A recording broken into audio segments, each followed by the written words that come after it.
The South Florida Radio Network, SoFloRadio.com, HotTalkOnline.com, She'sOnlyRockandRoll.com, and RadioAmerica.us present a special edition of The George Rodriguez Show. A look back at the amazing radio talent, Neil Rogers, whose radio career spanned over 30 years in South Florida. And now, George Rodriguez and Boca Brian bring you 3 hours of highlights and bits from The Neil Rogers Show. Welcome to the George Rodriguez Show. I'm Boca Brian, and George won't be here today, and neither will I, as a matter of fact. I want to start off these 3 hours with, and then you won't hear from me after this. I don't want to depress anybody on this festive holiday weekend. We're going to start off with a show that Neil broadcast on WINZ. I think it was April 1987. Now, this was a pivotal show for Neil, or as Neil would have said back then, he was the pivot man for this show. And what he did was when he broke out. I call this the real Neil breakout show. He started out pretty much a standard Neil Rogers show in the morning, but then pandemonium ensued. He wound up taking the microphone out into the WINZ parking lot. And ultimately a crowd gathered, and it was pandemonium. It was fun. And it was, to me, this is when the whole Neil Rogers show changed. And it wasn't long after this particular show that he wound up on Zeta 4. And the rest, as you know, is history. So without any further ado, get your woolen sack tape recorders ready to tape your favorite highlights. Maybe there's some songs you didn't already get, and it's all free at the moment. So enjoy and have a safe holiday weekend. George and I will be back next week with more of the George Rodriguez Show on SoFloRadio.com.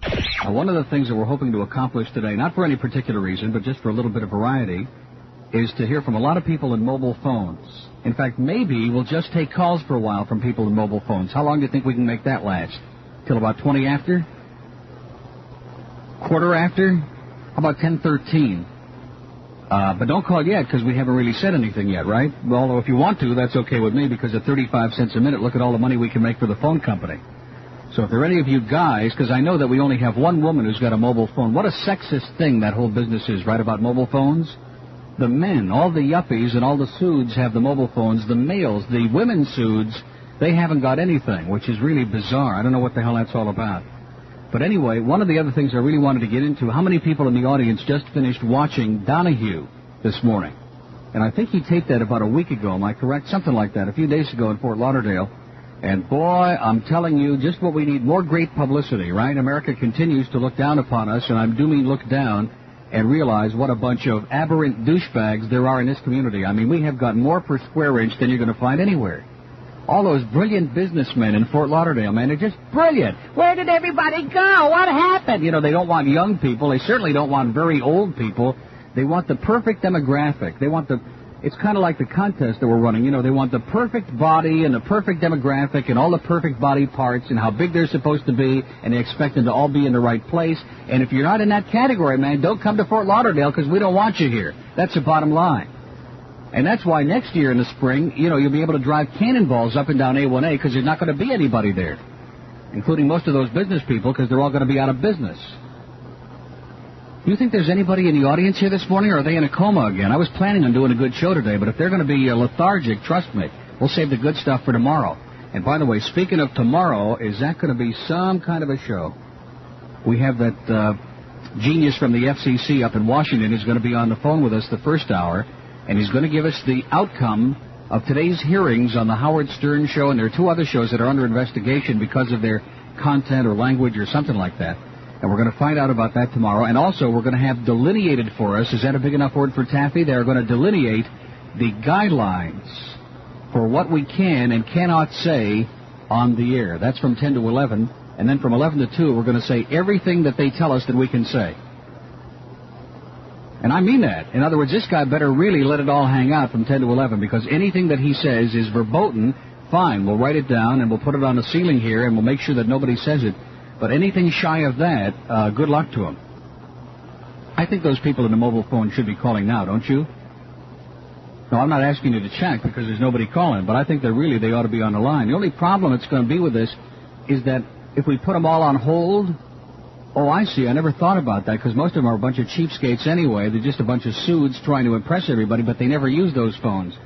But if we put them on hold, then it starts running up at 35 cents a minute while they're on hold. Never thought about that. Okay, what we might do is, if you're in a mobile phone this morning and you want to comment on any of these things, on Liberace or on the spring break or Donahue or anything you want to talk about, or you just want to call in and make a fool of yourself, you can call and just let the line keep ringing. How's that? We'll do it like Larry King.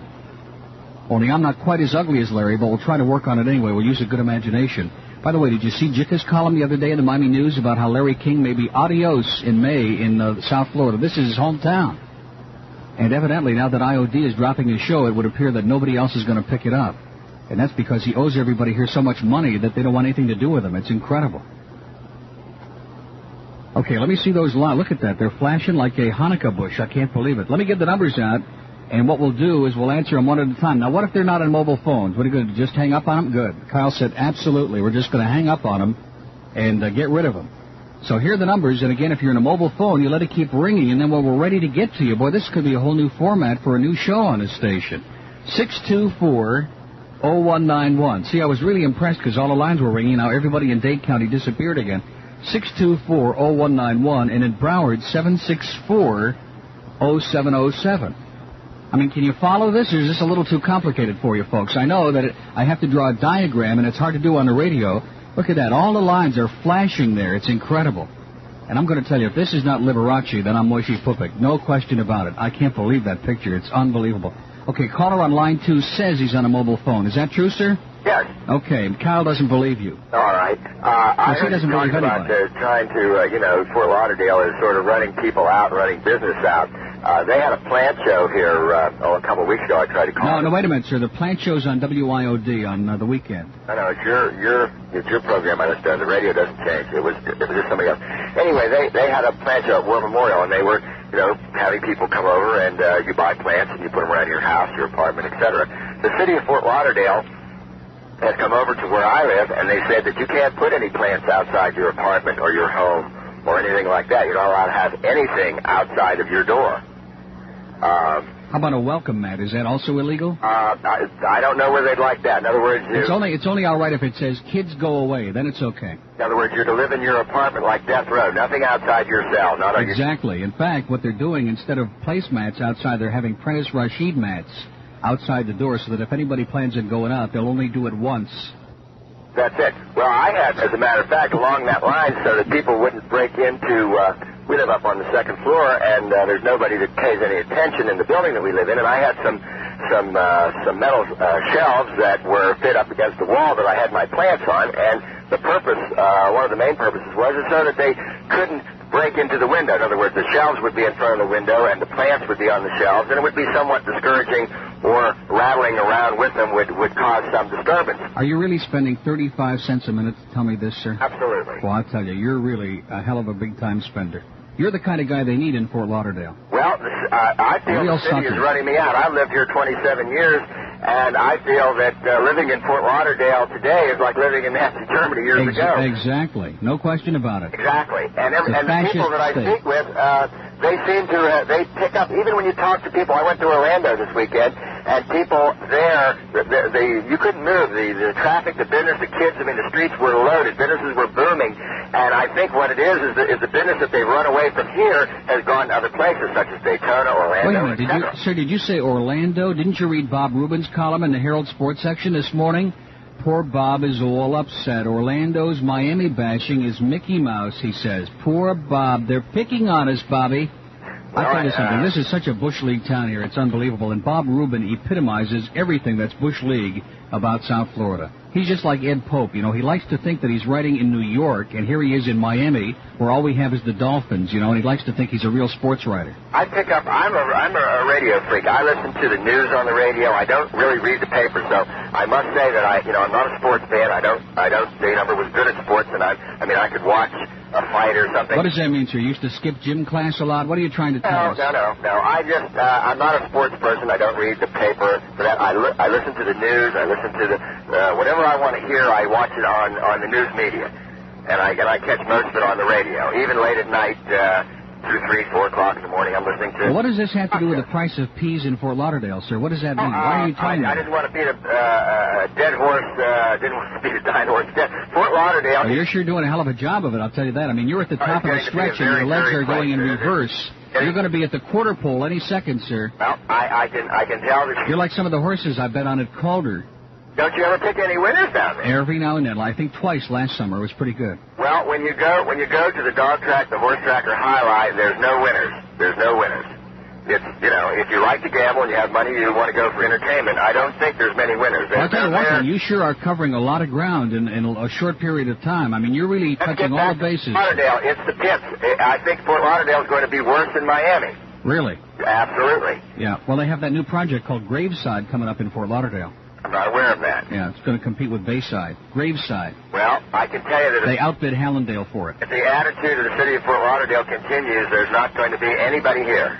Okay, sir. Well, listen, I'll see you on the front porch. All right, yeah. No front porch for me. They say nothing is allowed on your porch, just like Nazi Germany. Get it out. Okay. All right. Good luck to you, sir. Achtung. It's 21 minutes past 10 at WINZ. That's pretty good, huh?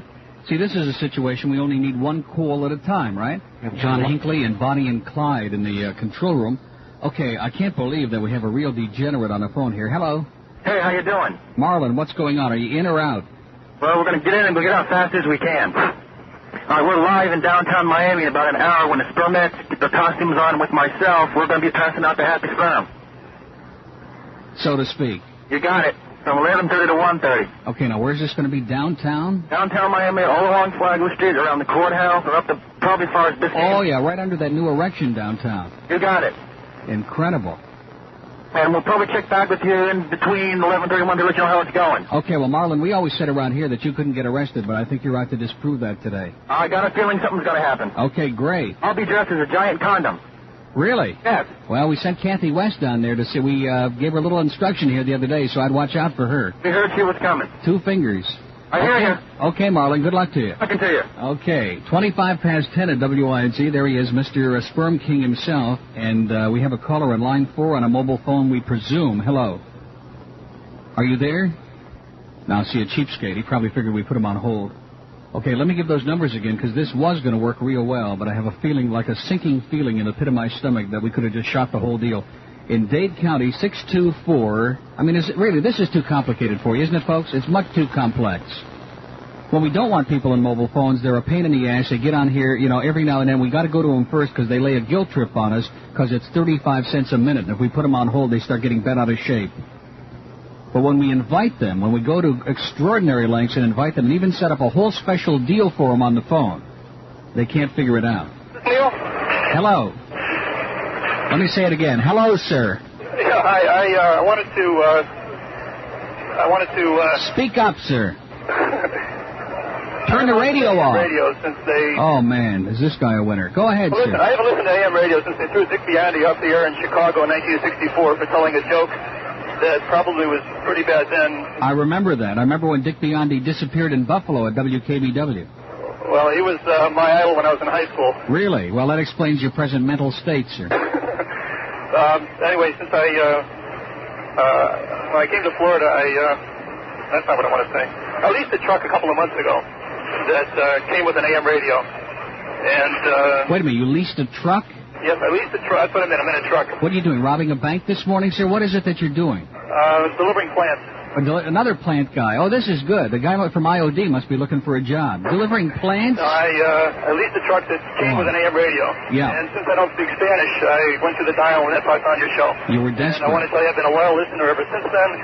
And if it wasn't for the fact that the leasing company screwed me out of an FM radio, I never would have discovered your show. Well, you see, in every dark cloud, there's a little silver lining. Yes, and I just wanted to let you know that I'm a loyal listener. And not everybody who has a mobile phone is driving in a BMW 635. Exactly. Okay, we're impressed, sir. There he goes. He didn't have much to say, did he? 28 minutes past 10 at WINZ. This is going over like a lead balloon in the heat of July, isn't it? For a minute there, it was great, but the problem was because the phone kept ringing, they all got confused. Man, you talk about dumb. Those people in those cars with the mobile phones, they are so dumb. Have you ever driven by one of those people? And they're not paying any attention to what they're doing. They don't even have time to comb their hair or do their makeup, even the guys. It's incredible. You know, they're busy with the phone, and they're not talking to anybody. They just want everybody else going by to watch them and impress them like they're really talking to somebody on a mobile phone. Like, look at me, you know. Well, we got Glenn again in a mobile phone. Okay, let me give the numbers out again, and let me try to explain to you, ladies and gentlemen, what we're doing this morning, just for a little bit of diversion, okay? Can you understand this? If you're on a mobile phone, I know there are thousands of you out there, because when we don't want to hear from you, you're all over the place. Just dial the number and let it keep ringing. It won't cost you anything. Is that what we're talking about? Has anybody seen that picture on 9A in the Herald? You don't have to be in a mobile phone. Let's get back to the regular show, because if I keep pushing this, the rest of the audience is going to be revolting by 11 o'clock, more so than usual. In Dade County, 624-0191. 624-0191. And in Broward, 764-0707. I really do. I think they're all in a coma this morning. Can that be possible? Okay, what we're going to do, we've got some Montevani that we're going to be playing. It's part of the new WINZ format that starts on Monday. We might preview for it a little bit early. But, man, you just have to be quick. You have to be quick, and the people here are so slow. It's like they're in first gear. God almighty, I can't believe this. Let me give those numbers one more time. I can't believe this morning. This is embarrassing. In Dade County, 624. Did anybody see Donahue? Are your TV sets working, or is the whole audience on work release? 624-0191, and in Broward, 764-0707. And I'm still waiting for Kyle to do so. Well, I'm going to take a break because I can't deal with this, right? You want to just take a break and then we'll go home? Because this audience this morning, man, I'm telling you, they are really on heavy-duty drugs. There's no question about it. It's 10:33 at WINZ, and when we come back, Taffy will be here. Engineering this morning is, fix it back there or somebody. Do we have a real long mic cord? Because I'm going out on strike today. I really am. I'm either going into the newsroom or I'm going outside if we have one that long. If we got a long mic cord, must have one back there in engineering, don't we?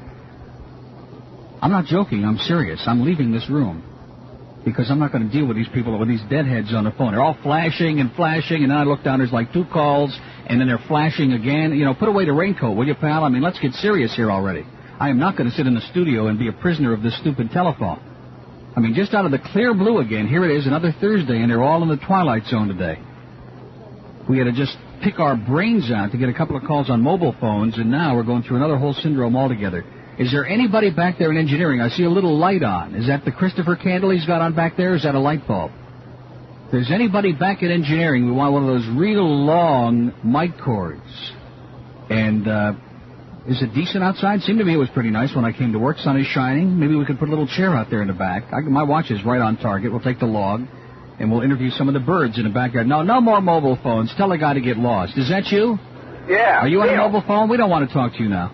It's 22 before 11 at WINZ. Where's somebody in engineering? Are we like we were the other day? When the monitors died, there's got to be somebody back there. See, they're pretending they don't hear me because they think I'm going to do something irrational. And they know better than that. And I keep looking around here. I think we're going to play music till we can find somebody in engineering with a long mic cord. I know it's not at the Hallmark. There's no question about that.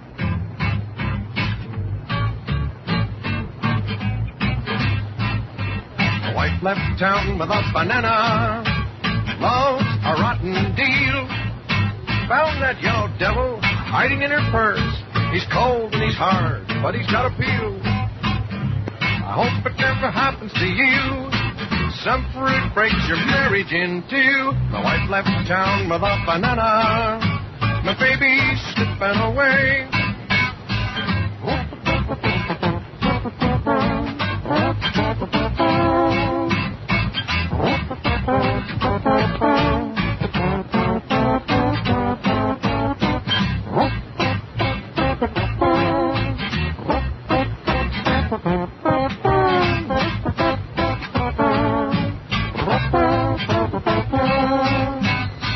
Left town with a banana. I'm a jealous man. She found a 6-inch Latin lover. Now she does the tango with her right hand. And right now I could just die. He's eating my banana cream pie. My wife left town with a banana. My baby's slipping, my baby's slipping, my baby's slipping away. You aren't going to believe this, but there's nobody in here. I mean, it's like, is there anybody in this building listening to the show? Even Kyle has turned it off. You know, what is this all about? Is this a surprise today? This is like the day after income tax deadline, right? They're going to get even with you. I don't believe this. I'm not joking around. Because if there's nobody going to bring it here, I'll just get up and we'll leave dead air. Don't answer the phone anymore. Don't even waste your time with it. I'll go back and I'll find one myself back there.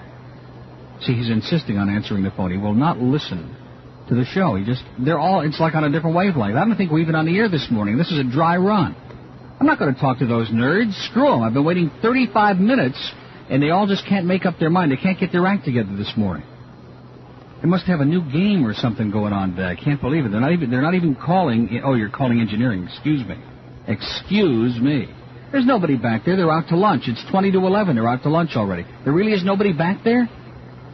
Man, we got 200 people wandering around this building. Wouldn't you think there's somebody with a mic cord? I mean, not everybody in a building could have had their cords tied this morning. Where is one? Is that an engineer? Who is that? Oh, no, it's not an engineer. Well, it's almost an engineer. He used to be until he poured all that tea in the board. Is there anybody back there, Dan? Nobody is back there? Well, you can find me along my cord. I mean, are you in the wrong union or something? Do something constructive. Boy, look how fast he's moving. His feet are barely in motion. Harrison's standing in there. He's in a coma this morning. Look at that. I can't believe this. These people are all on heavy, heavy drugs today. Is there anybody in the building who's alive? Is there something that went on during the 10:30 break that I didn't know about? Man, this is incredible. Is it like I'm asking for them to bring in halava or something, or just because we missed Purim, they're going to bring in a carton of Hamantaschen? Forget it. They left me out on Purim. They're not going to do it now. How about some stale matzahs? Anything. Boy, is this embarrassing. We have a live studio audience this morning on work release, and we can't even get a mic cord in here. Got a mic cord or what? Look at, this is the guy with the short cord. Get out of here, will you please? We know how long your cord is. Gary Lawrence comes in here with about a 3-inch cord. No, that's not a long cord. Boy, this is the lowest budget station in America, folks. WOFF. Yeah, I know. We had to sell the mic cords to pay my salary. That's going to be the next story. We had to pay Neil's salary by auctioning off all of our equipment. I know. How about a pot of tea at least? I could spill it in the equipment here or something. No, they've got they don't have any back there? They've got them wound up 80 yards long. Come on, we used them at the Hallmark. Now, don't yank my cord, will you please? There's got to be something back there. Look at this. We got the whole station running around in the hallway. This is the most action they've seen since I-95 bit the dust, I'm telling you. Since they burned all those 95 INZ bumper stickers. This is the most action we've had. Geez, oh, my God, look at this. A real honest-to-God engineer with a long cord. We always knew you had a long cord. That's what Sandy told us. That's why she's in hiding. She is. She's in hiding these days. But here's Fix It now, man. I'm telling you, it only took them, 15 minutes to get in here? Nobody told you. I know. You were listening to IOD. Calder's not that funny this morning. I heard him coming to work. He gave me all his material yesterday and said I could use it. Here he is, ladies and gentlemen. I'll tell you what. Let's take our last break a little bit ahead of time. I know this is going to get somebody in traffic all upset. But let's take it a little bit ahead of time, and then we're going to do the whole rest of the show out in the backyard and in the hall. I'm not taking these calls today. No more stiffs on this show. Let me say it again. That was exciting. This is... Wait a minute. Are we on the air? Yeah, we're on the air. All of a sudden, I feel like Intindola. Listen to this. Does this sound as bad on the air as I hear it in my ears? No? Kill that thing. Boy, that was pathetic. Okay, we're up here in front of the atrium. What we're going to do is go around and find out what the hell all these people do all day. Look at that. There's Bunky Byer. Come on, Bunky. Let's put you on the air first, man. That'll put him to sleep. That'll put him back to sleep. Look at Bunky here with a big smile on his face. Have you had that brain transplant yet, Bunky? Man, you read it. What's in the cup? This is John Broward. This early in the morning already, huh, man? That governor will get it. He'll get to you. That's Tidy Bowl. Is it really? I know. It looks like it just came out of there, too. Look at that. It's just the right color, Bunky. What are we doing out here in the middle of all this hubbub? We're taking a show outside. We're hitting the road with the show. Here comes Ron Harrison. He's been hit before. Oh, yeah. Ron Harrison's been all over the road. Look at that. He won't speak to us now. Big sports star. Yeah, he's a big... Look at this. Look at all of these people out here. We got the folks on work release. We got Bonnie and Clyde and John Hinckley over there. Ron is a... Did you sell your house yet? Have I what?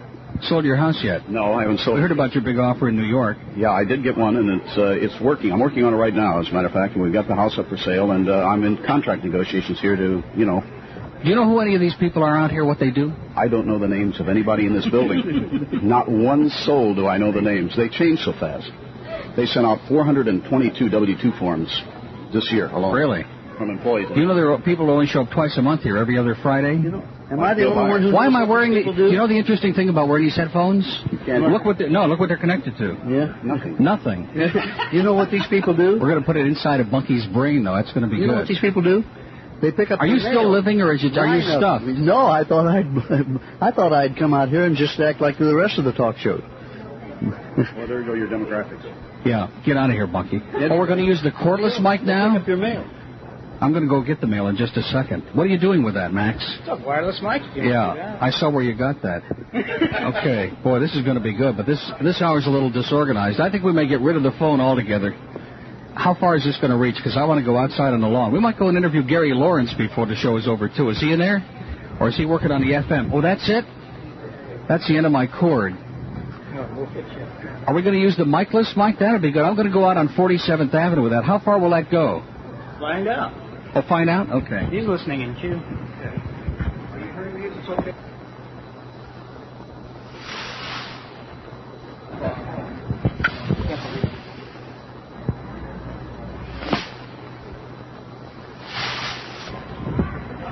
Yeah.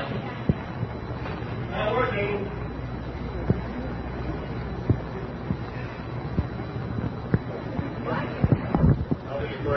Maybe go back to this one. Yeah. Well, that's good. Now, wouldn't that have been good if I had just walked up and Could have kept right on doing it, talking. You'd have been in your own world. There you go.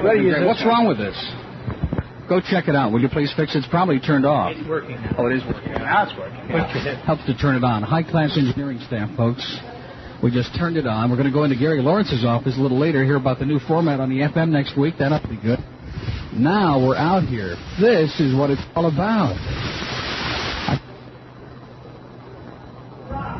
It's off. Anybody got an AM radio they want to turn on?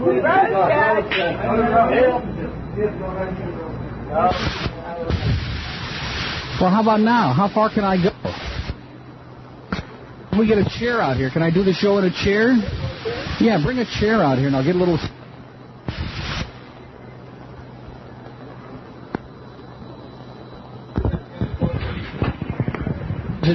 There you go. Keep going. Which way do you want to do it? Any way you like, in the sun. Does it sound okay in there or what? Going back to the other mic. Boy, this is incredible, isn't it? Just like going out and doing a remote. Hello, hello, test, hello, hello, do you hear me? Look at that. There's Harrison. He just stole this one from the Keys. I can't believe it. Isn't this more like it? I feel just like I'm on Live at 5 all of a sudden. Isn't that great if we could get some lawn furniture out here? And we could get that, what's her name, that Token Black that they have on there on Channel 7? Really? I believe it. In fact, he's working on your hood right now. He's working on your new grill. Prentice is he's a lot of fun at a party, Ron. He works the barbecue like a master. It's incredible. There he goes. We got some people out there stealing a couple of cars. This goes on every day in the WINZ parking lot. They got that sign that says Jiffy Car Wash, and you give them the keys, and, man, you never see it again. It's incredible. This is great. You know all we need now? All we need are a few horse races here. A couple of windows inside, we'd have it made. This would be heaven. Don't you think I could do the show from Calder every day once it gets to be the end of May? That would be incredible. That would be great. And the best part of it is that I have my back. Oh, look at this. We even got our own little table. I can't believe it. We got our own little studio out here in the sun. What is that, for midgets? What is that, for the Mike Spindell show? It's about 1.5 feet off the ground. That's good. Thank you, gentlemen. That's great. I got my log here for the next hour. We're going to do something a little bit new here this morning because the audience is definitely, they just don't want to participate. Wait a minute, Harrison. Don't go away for 1 second. Did you see Liberace's picture in the paper? Come here a minute. I hope I didn't lose it. Now, I want to see if I'm losing my mind or if the Marines were in a lot of trouble. You do realize that, don't you? Now, wait a minute. Did you see the headline on the story in the Herald this morning? Soviets lure men into honey trap. Right. Women urged to kiss and tell. Right. Now, who is that? Looks like Liberace. He's not dead. He's a member of the KGB, I'm telling you. I'll be darned. Boy, you get into all this. Yeah, we ferreted out. Is Sandy still over there? Sandy, nobody can find Sandy. She's over with the KGB now. Sandy is a kissing and telling. A honey trap. Exactly. Someone. Now, do you know any human being that would get close to anything that looked like that? No. No chance. You're listening to the highlights and comedy bits of Neil Rogers on SoFloRadio.com. Okay, no, we don't need a wind guard. This is not one of those, pansy shows where we have to have a lot of accessories. This is great. Wouldn't you like to, exactly, I'll do the play-by-play. Wouldn't you like to be out here every morning doing the sports instead of clogged inside there with all those stuffy, boring people? That's where I'm going to do it. Huh? We got a plant out here. Look at that. Eat your heart out live at 5. Man, oh man, those fakers at Channel 7, what do they know? Now all we need to have now is IOD right across the way. And we could get all the inside scoop. Mike Miller could hang out here just in case. That would be good. Look at all these people out here. Thank you. Here's Liberace's picture back again. Great. This is good. This is going to be a great show today. We're going to have 3 hours, the likes of which nobody... We got a couple of our guests are waxing that car over there. What are you laughing about? I'm serious. They're going to be good. We're going to go out and interview some of the neighborhood up here on 47th Avenue. Several of our neighbors are on work release. We're going to find out what they've been doing the last couple of months. It's going to be really good. Then we're going to go up to school. You know, there's no school today. Easter vacation. And we're going to find out what really goes on inside all the schools in Dade County when school is out. And, the interesting part of it is you see all these people who are driving up now who think that it's Friday. They came a day early. Tomorrow's payday. They don't know what the hell's going on, do they? Because they're listening to Zeta. What is it? Zeta 94 point something? And they haven't got any idea what's going on. Mike Muff, excuse us. Oh, that looks disgusting. That looks obscene. Is that disgusting or what, man? I'm telling you, we got the most perverted engineering staff in the history of mankind. If there's anybody from Hallandale, now this would be good if there are any folks who want to drive out and say hello. We're out here in the middle of nowhere, so don't even think about it, But that would be great. Have them drive right into the parking lot, blow the horn, take a little shot or two out the window. That would be good. Good morning. What would you like to tell us this morning, sir? Have you been out there hustling the streets? That's right. Do you need me to sign a petition? Or... Yeah, we're trying to get Neil off the air this morning. And as a matter of fact, we're getting signatures, which is the best part. We're getting a lot of signatures. Here's a little cap. Look at that. Lori is here with my enema bag. That's good. And, boy, I feel... Come on back here a second, Ron. We want to check you out a little bit on the WINZ laugh meter here this morning. Is that good? Yeah, Mark Kuhn has got a gun. Mark already used this, by the way. Have you noticed that? He didn't clean it well, but those PDs, they got a great sense of humor. Boy, this is just like being at home. In fact, I might do the show from home tomorrow. We might kind of improve on this every day. Why don't you do this? Exactly. Do the sports from down in the Keys until they take your house away. Yes. Is that coming next week? And next week they take the house. Well, these radio people, man, they're like a bunch of gypsies. Now, I've got to get going. I've got to go get drunk. Yeah, good. Well, Ranieri's waiting for you down there at his bar. He says that you and he have a good time every day. These guys that are waxing the car, by the way, keep your eye on that one because that's the one that's going to be missing in the parking lot at around 1 o'clock. No, seriously, every day we have one car that disappears in a parking lot. These guys come out with that truck, and they say, man, we do a great job, like $20. And that's not bad, right? You give them $20, and then they steal a car, which is really good. It's incredible. Look at how peaceful and tranquil it is. We're going to go out in the transmitter shack, by the way, in the 11 o'clock hour. Rick Edwards is out there in the transmitter shack. He's nailing microphones to the ceiling out there. They're hanging upside down. He's nailing boom mics to the ceiling. Edwards has never been the same since we left Alan Burke's old studio, man. He just has never been the same. He keeps going in there and rolling around on the floor. Alan keeps making these guttural sounds. It's incredible. What are you doing there, Ron? Are you leaving or are you just threatening to leave? I keep getting ready to go. But you're just transfixed with this. I find this fascinating. Good. Well, good luck to you, Ron. Have a great life and have a good time in the Keys with all those fishermen and all those fakers down there. And you doing your show tomorrow night? Yeah. You are? But it was kind of like a... you saved that show, huh? Great.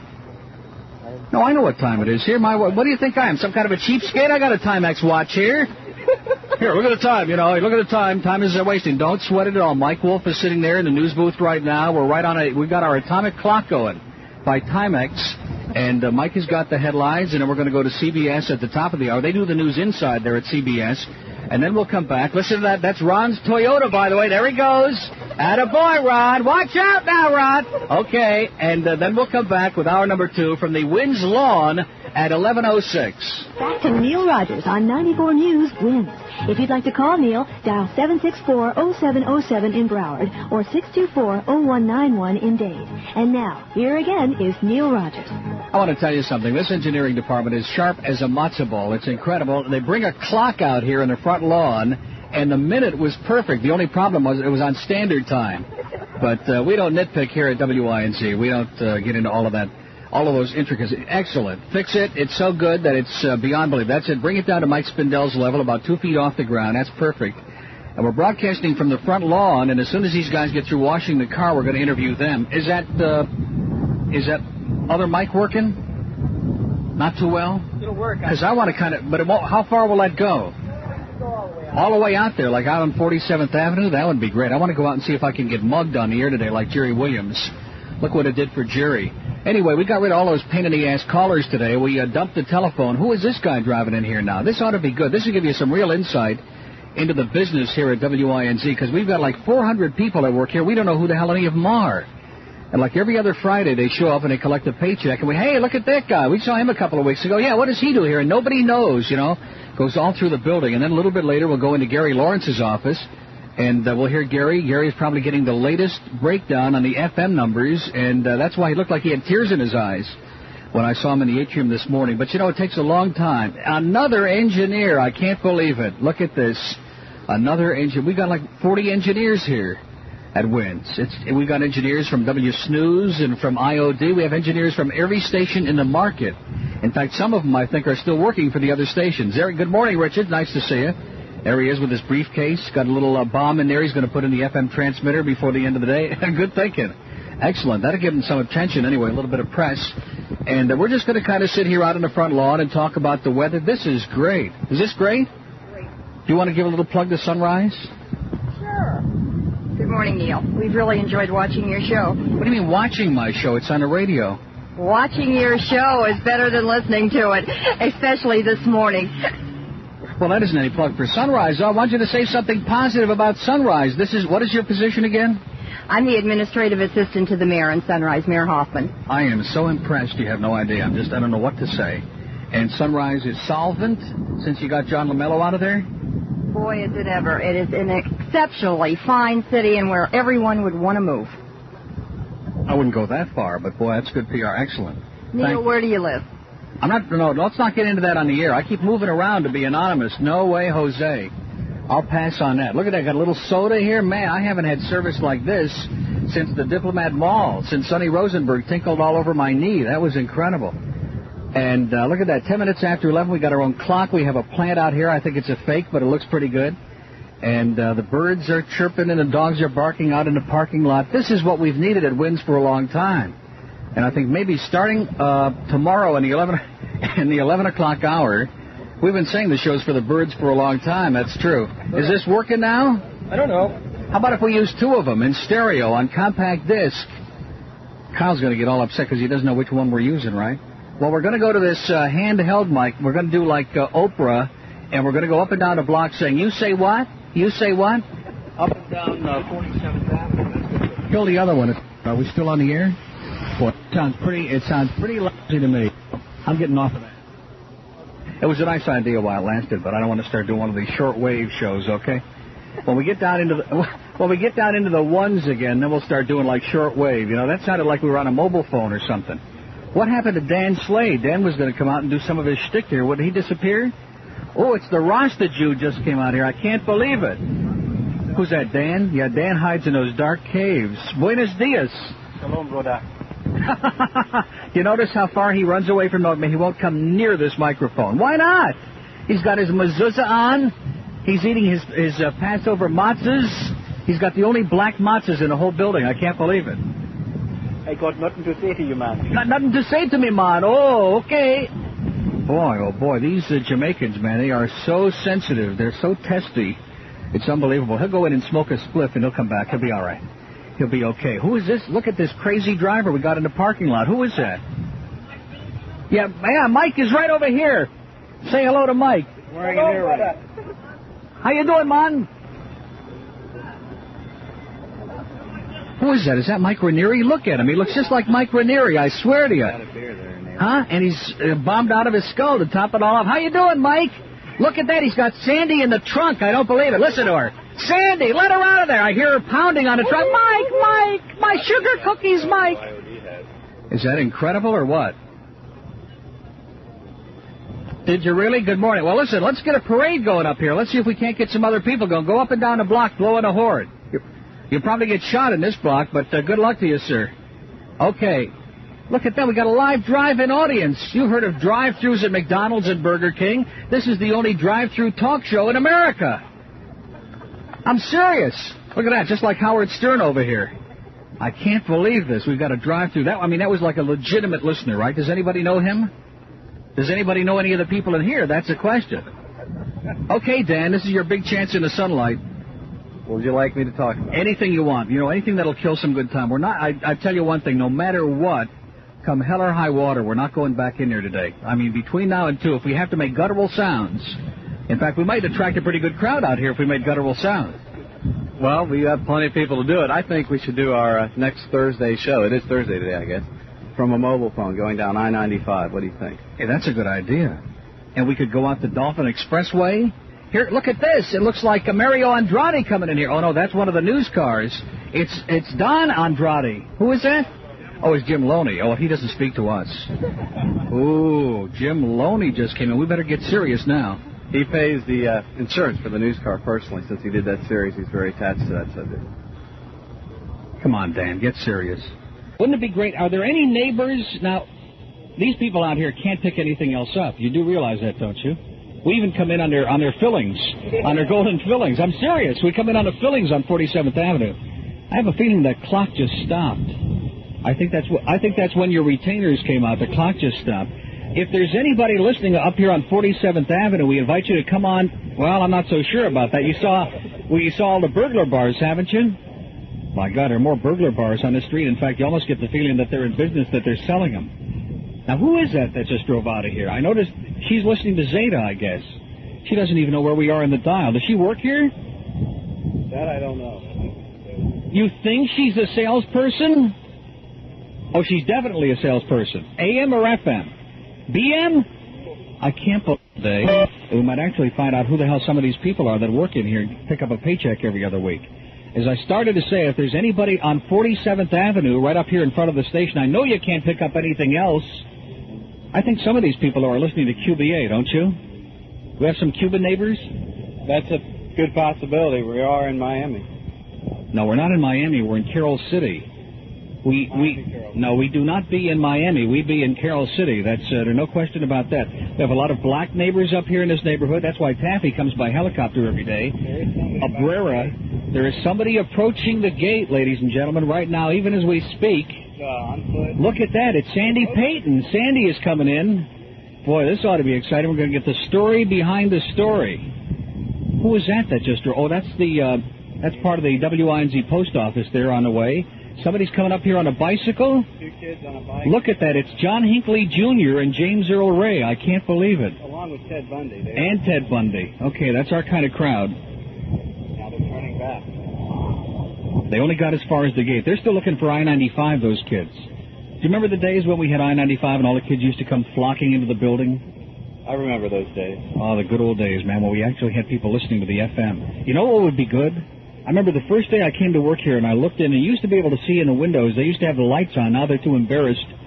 It would be great if we could kind of invade the FM before the day is out. Look at this. We're going to have a live studio audience. Isn't this great? They're bringing chairs out here. Could we have a little box lunch, perhaps?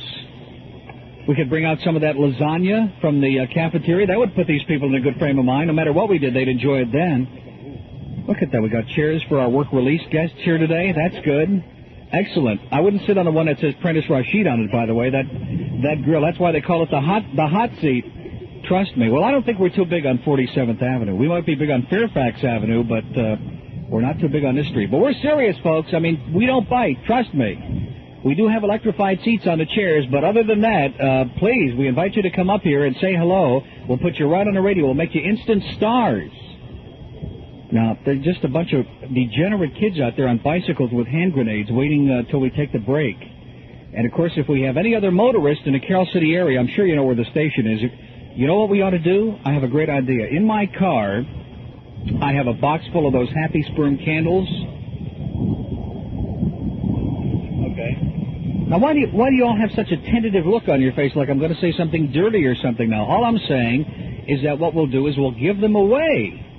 That's what Marlon gave them to us for. He didn't give us candles to take home and do disgusting things with.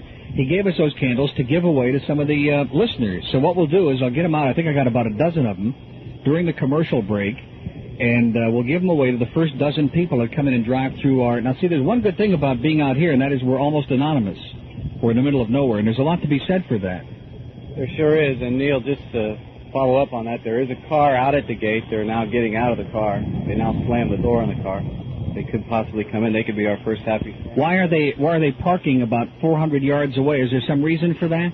And why are they slinking as they're approaching the parking lot? Looks like they're afraid of the radiation from the transmitter. We'll give source to the transmitter, too, if you come on out here. This could be Dan's big chance. He always wanted to do play-by-play. He can do the play-by-play of my being assassinated out here this morning. Probably get an 80 share. The assassination of buckwheat, remember that? Exactly. Well, was that some kind of a racial slur, I think, about our neighborhood? I can't believe that you said that. Okay, there is a car, and they just took off, and Stanley J. Cohen just got out of the car. I can't believe it. Look at that. Stanley! He's hopping up toward the atrium right now. Mickey finally got him. She threatened to turn him into a frog, Mickey Dane. And I think that she finally got to him. And look at that. The engineering staff is going out and feeding flies to Stanley now. Stanley, of course, never met a fly he didn't like, but that's another story. Is there somebody just hanging around the edge there, or is that just my imagination? A bunch of kids on a motorcycle and looks like a go-kart from here. Now, you do remember the day. Does anybody here remember the day that some kids went, or somebody went in the back here and shot a bullet hole through the kitchen window? Several times? Okay, now, at our AM sales staff, gee, I would have helped them out on that one. But seriously, if there's anybody who wants to come by today, we'll show them right where the general manager's window is. And, now, we're only kidding. Come on in there. I heard that. That was disgusting. This is a joke out here, and they're serious. They're really, they're gunning for him today, I'll tell you. Poor Gary. And we're going to go in a little later and talk to Gary Lawrence. Here comes somebody on a, look at that. It's Jesus on a motorcycle. I can't believe it. He turned back. Boy, oh, he turned back. Man, all these people are like chicken. They come up to the gate, and they get to a certain point, and they turn around and they go back. What is it that they're looking for up here? I can't believe that. We've got I think that actually what's going to happen is we're being hijacked. You folks don't realize it, but I think that we're going to be taken for ransom. These look like a mean, surly bunch at the gate up there. Okay, what we're going to do is we're going to take a little break here. It's 22 past 11 at WINZ. I'm Neil Rogers. We're broadcasting out on the front lawn. What? Same to you, guys. And after we take our break, I'm going to run over and get our happy sperm. You can't say that on the radio. Get our Happy Sperm candles, and we'll come right back. So we have some degenerates in the front lawn here, but before that, Mike Wolf has an outside news bulletin. All righty, Neil, we've just gotten word that a jury in Broward County has found Michael Rivera guilty of the abduction and murder of 11-year-old Stacy Jasvac in Broward last year. The jury deliberated for only an hour and a half before returning the verdict. During the nearly 2-week-old trial, the jury heard testimony from cellmates, one of whom said Rivera talked about the crime. The other said Rivera admitted to the killing. The defense had maintained the stories were jailhouse fantasies. Rivera already faces a life prison term in the abduction and near killing of another young girl in Broward. Your second bulletin of the morning by noon, I'll tell you that. And I don't know who some of these people are. We have some real strange-looking people. Anybody want to come? We're giving the candles away only if you'll speak on the air. Okay, that's a requirement. Yes, sir. Are you out on work release today? Yes, today. Only today. What, are they letting you go home for Easter, John? Yes.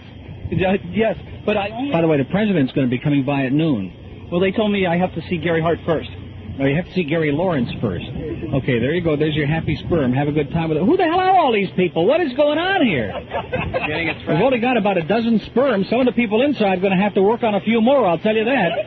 Okay, who's next in line here? Yes, sir. Hello. Hello. What are you doing here? I mean, you can sing, you can do a little tap dance. You're on your way to work? What kind of hours do you work? I'm going to court. I work nights, but I got to go to court. Oh, you're going to court? Yeah. Well, good luck to you, sir. When they put you inside, that'll come in very handy. They'll probably take this away from me. Probably, yeah. There'll probably be a whole line waiting to take it away. Good luck to you, sir. I can't believe that. Who is this guy here from Purelator Courier? We could put him on the air. Do you notice? He saw the microphone. Zippo, man. He ran out of here like a bat out of hell. I can't believe that guy. Yes, sir. Don't be bashful. We have a little sperm for you, too. I can't believe this.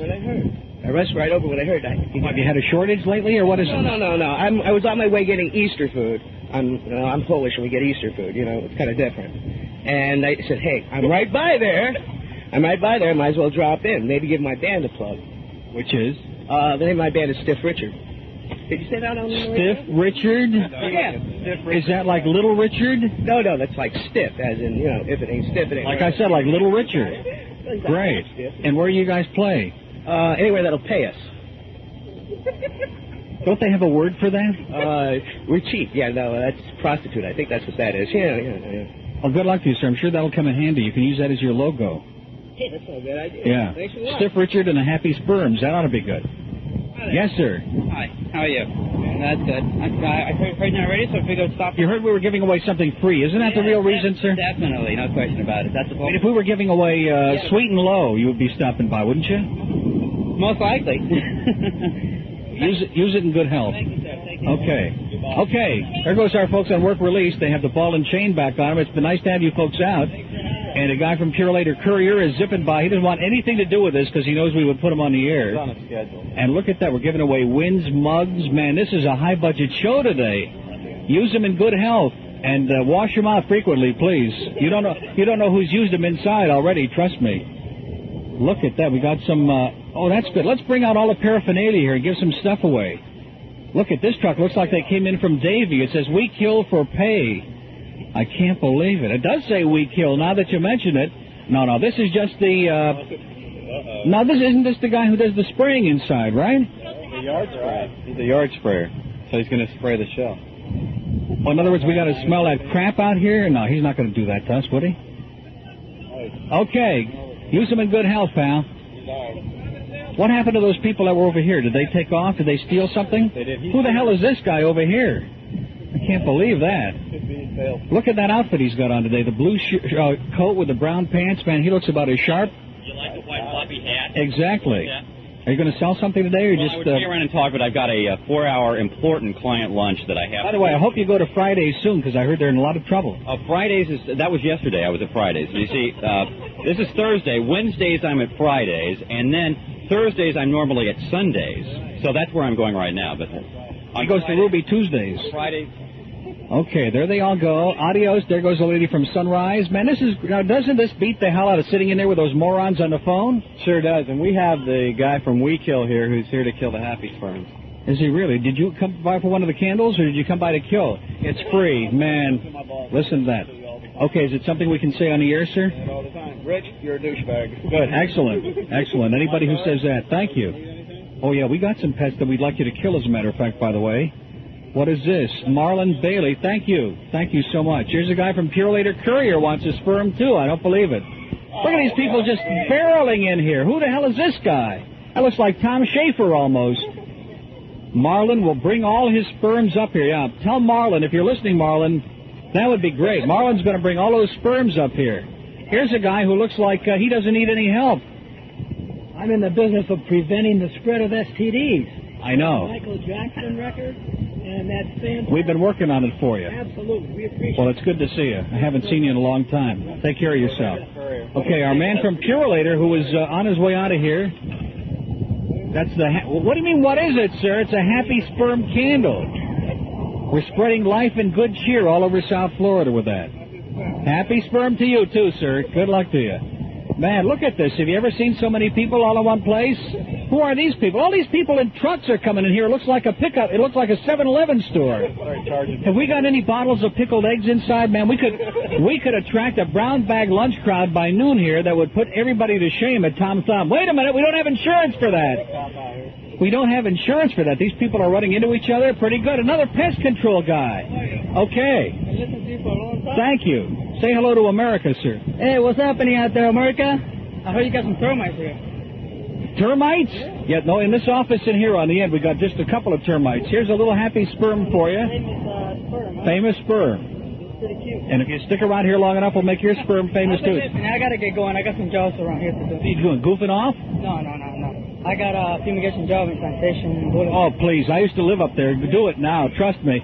Good luck to you, sir. Okay. You need what? You need a plug. These are the people. Biscayne air. Okay, wait a minute. I'll make a deal. In fact, if our sales manager, did he just leave? Yeah, he did. Okay, now here's a good idea, because everybody in this business is always looking to drum up clients. Anybody who is in business who has like a panel truck or a pickup truck who's got like an advertising thing on the side, we'll give them a plug. All you have to do is drive up here today, like the guy from Pure Later Courier. What does he need, right? They have national spots. This is Biscayne Air Conditioning. They keep you cool. Refrigeration sales. Oh, they keep me cool? Don't start with me about the air conditioning and air. You're going to lose it, honey. These are the people that... Are you serious? ...do to death. These are the ones. No, that's okay. That's good. I thought the air conditioner broke. That's why you're outside. I come over to check.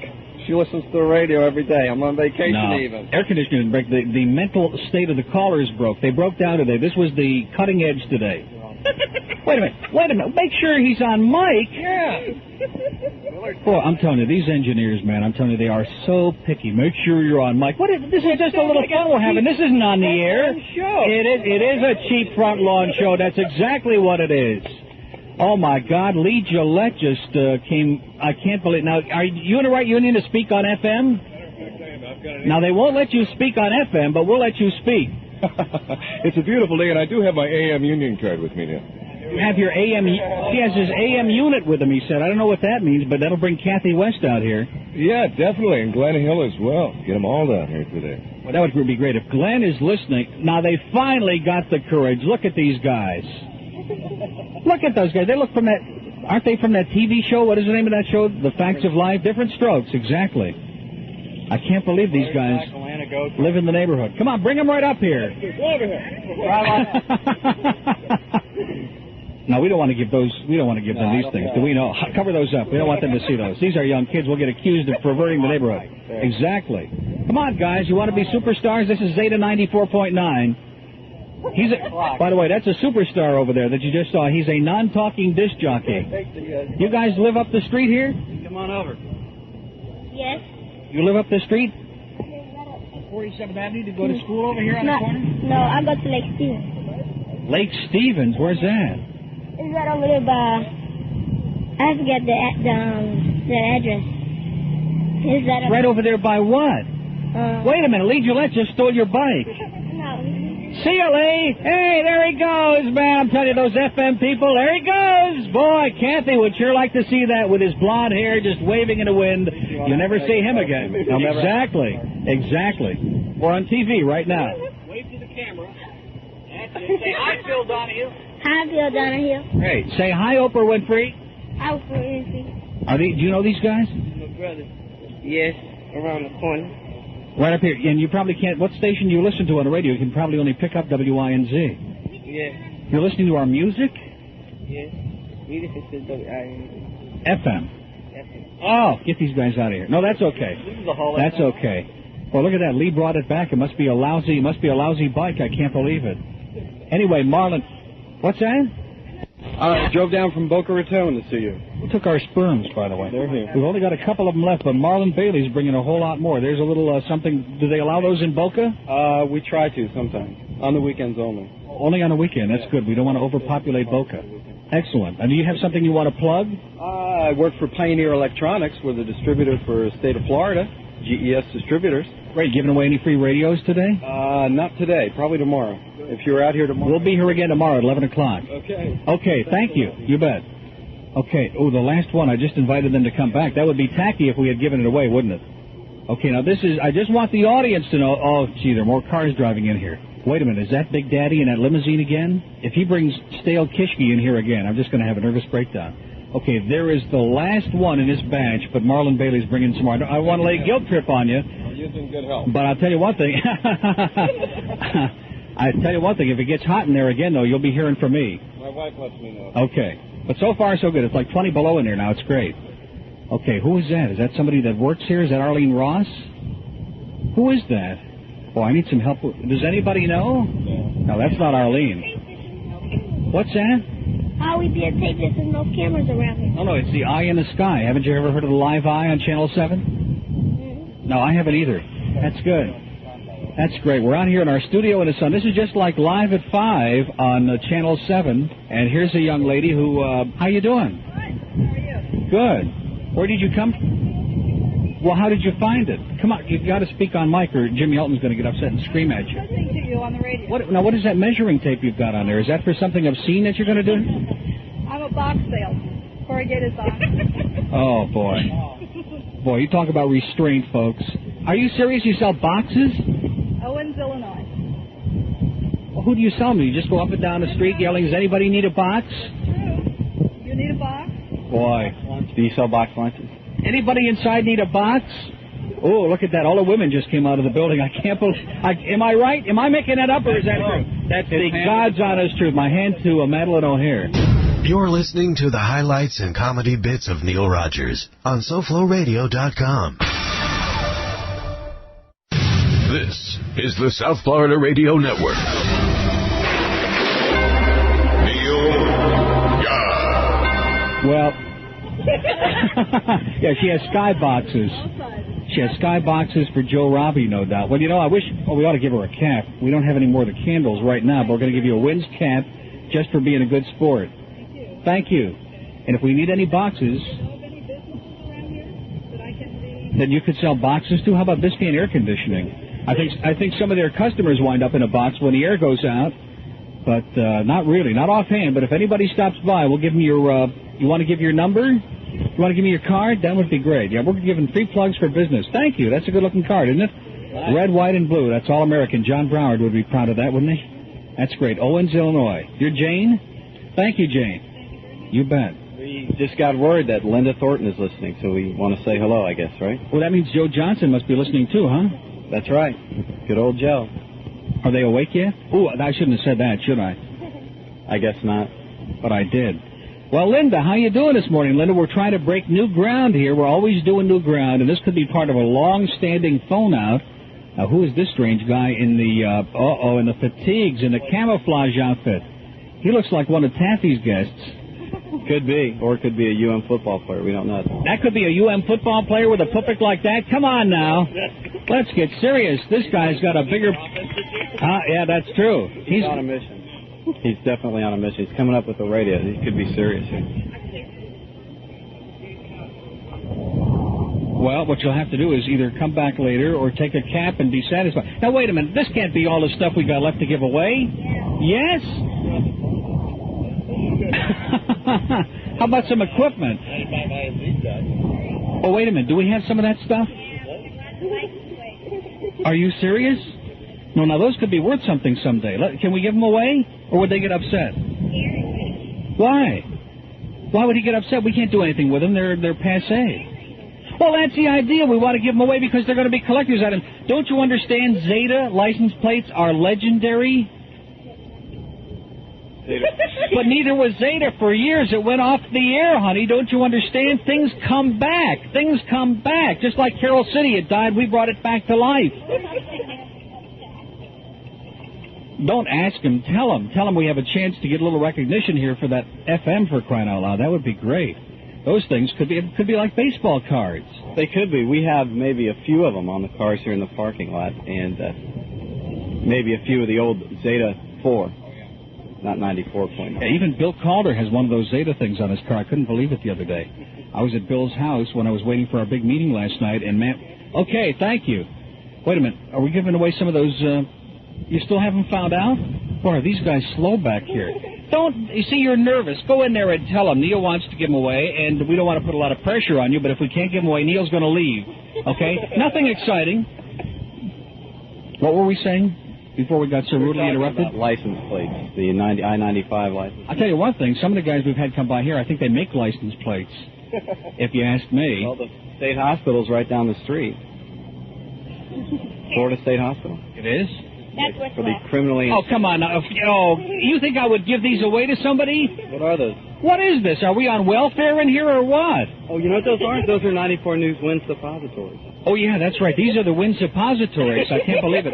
These are the only suppositories in the world that double as a ballpoint pen. And if you really are acrobatic, what you can do is you can use them and write a message at the same time. It's incredible. I'm serious. I'm serious. A rectal thermometer, too. Or it could be one of those. We put some little numbers on it. Now, who are these people that drove up in a pickup truck? Look at that. They look friendly, but, man, that shotgun he's got. looks real. You know what I'm saying? He wants to pretend that it's like a prop, but it looks very real to me. Anyway, it's 17 before noon at WINZ, and we're broadcasting on the front lawn. This is Not So Live in the Morning. How you doing? Did you come by for something free? Is that what brought you by, or did you really come by to say hello? Came by to say hello and see if you had something free, you know. Both, Right. but not necessarily in that order. Well, I'll tell you what. How about a 94 News WINZ cap, which is, you know, not exciting, but is that what I'm wearing? I don't even know what this says. Does this say IOD on it or something? It says I-95. IUD? It does really? Oh, gee. Well, that's it. Where did you folks... A self-lubricated sperm bank? Sperm candle. Oh, a sperm candle. She wanted the sperm bank. Okay, well, that tells us a lot about your marriage. Good luck to you, folks. Okay, great. Okay, and I think things have kind of calmed down, but now we're talking. You know the crowd we're going to get out here now, don't you? We got Wonder Mugs. Oh, boy, we got Wonder Mugs. Man, I'm telling you, how many of these have we got? 1, 2, 3, 4. Got about a half a dozen? 9? That's great. So you can't, give up, folks. Once you get out here, we'll give away anything to people, do anything to bring people out here. The fact that people are coming out here, though, is miraculous. I mean, if we were like IUD there on the 79th Street Causeway, it would be no problem because they have, traffic going by and there'd be 5 or 10 people listening. But to get people to come out here, look at this. Here comes another truck, an ominous-looking vehicle up the 47th Avenue Causeway. There's another one behind it. We have a caravan. Oh, Federal Express. That's probably the book. Boy, once the book comes in, then we're all going to have to hit the road. What does this one say? It says Modern Electronics, Inc., Moody Electronics, Inc. in Miami, 891-1374. I wonder if they're working with Prentice Rashid.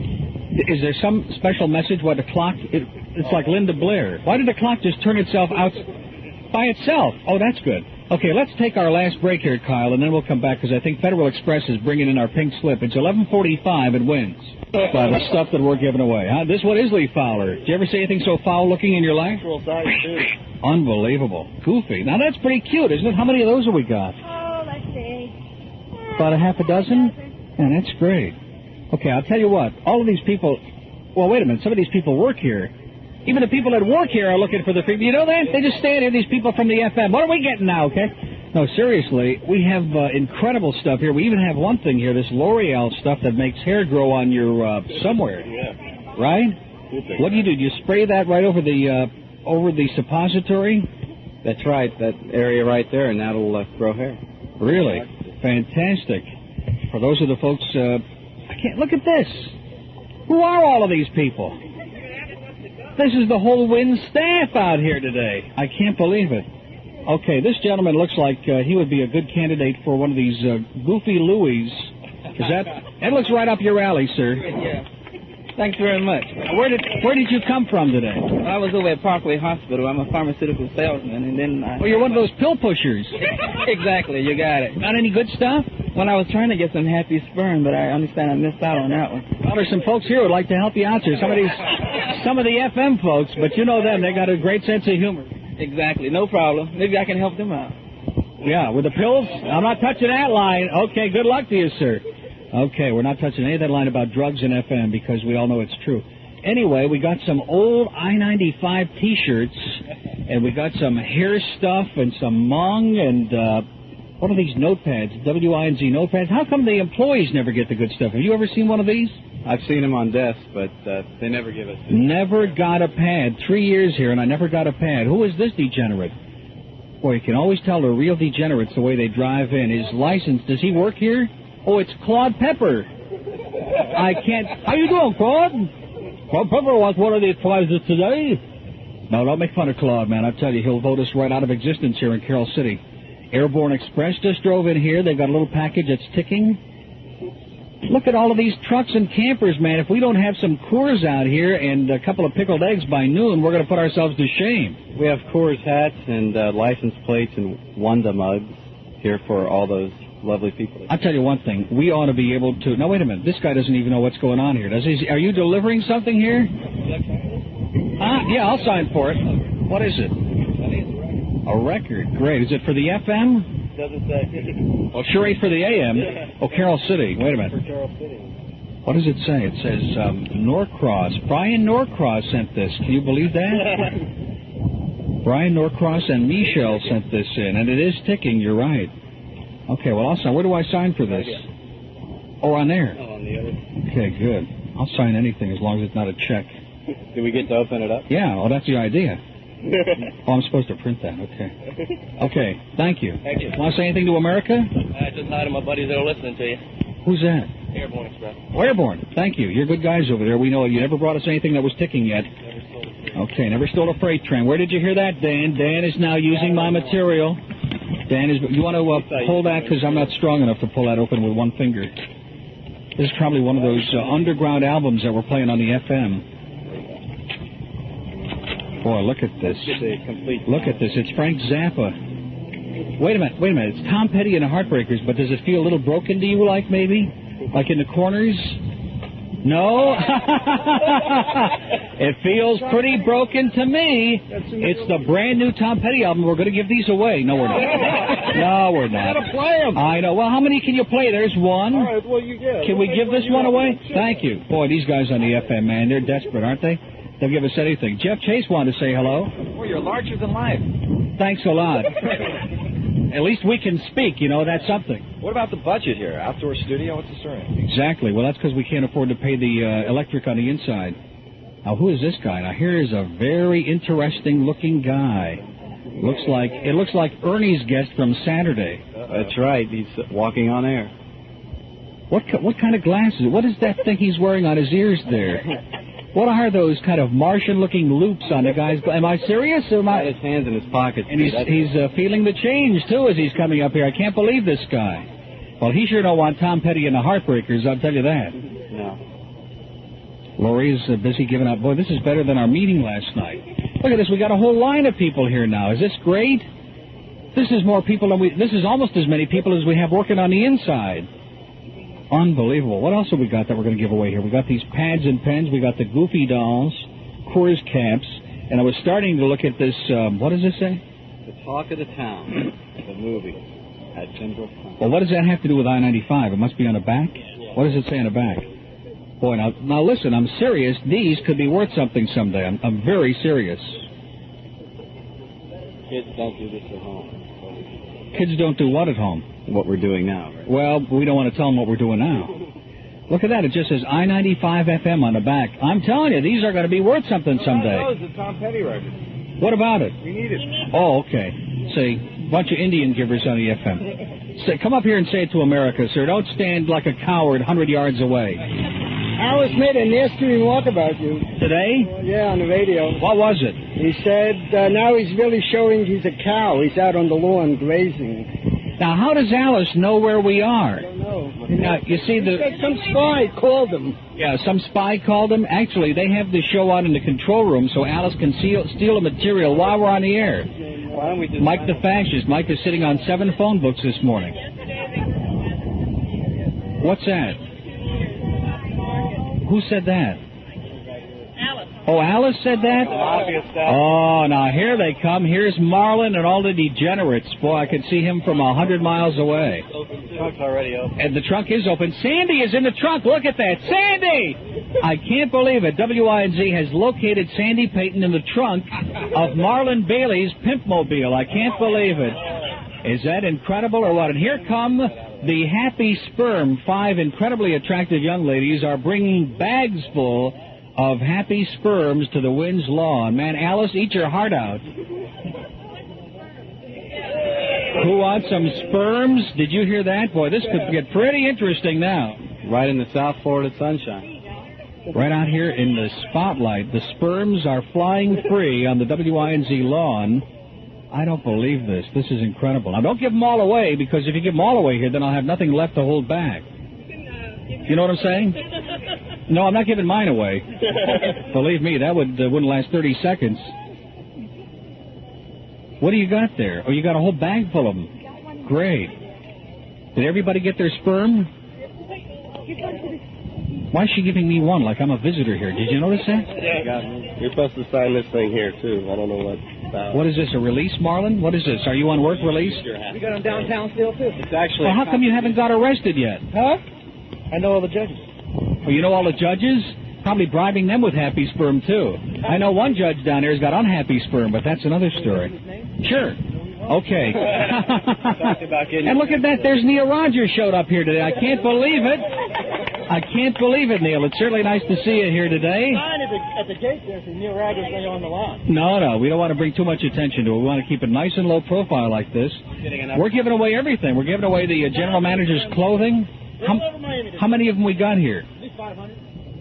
What do you mean there'll be 500? At least 500. You mean downtown? Downtown, over here, all over town. No, Marlon, how many have we got here? You notice how he just equivocates all over? Just a couple hundred. A couple of hundred? You want more? Yeah.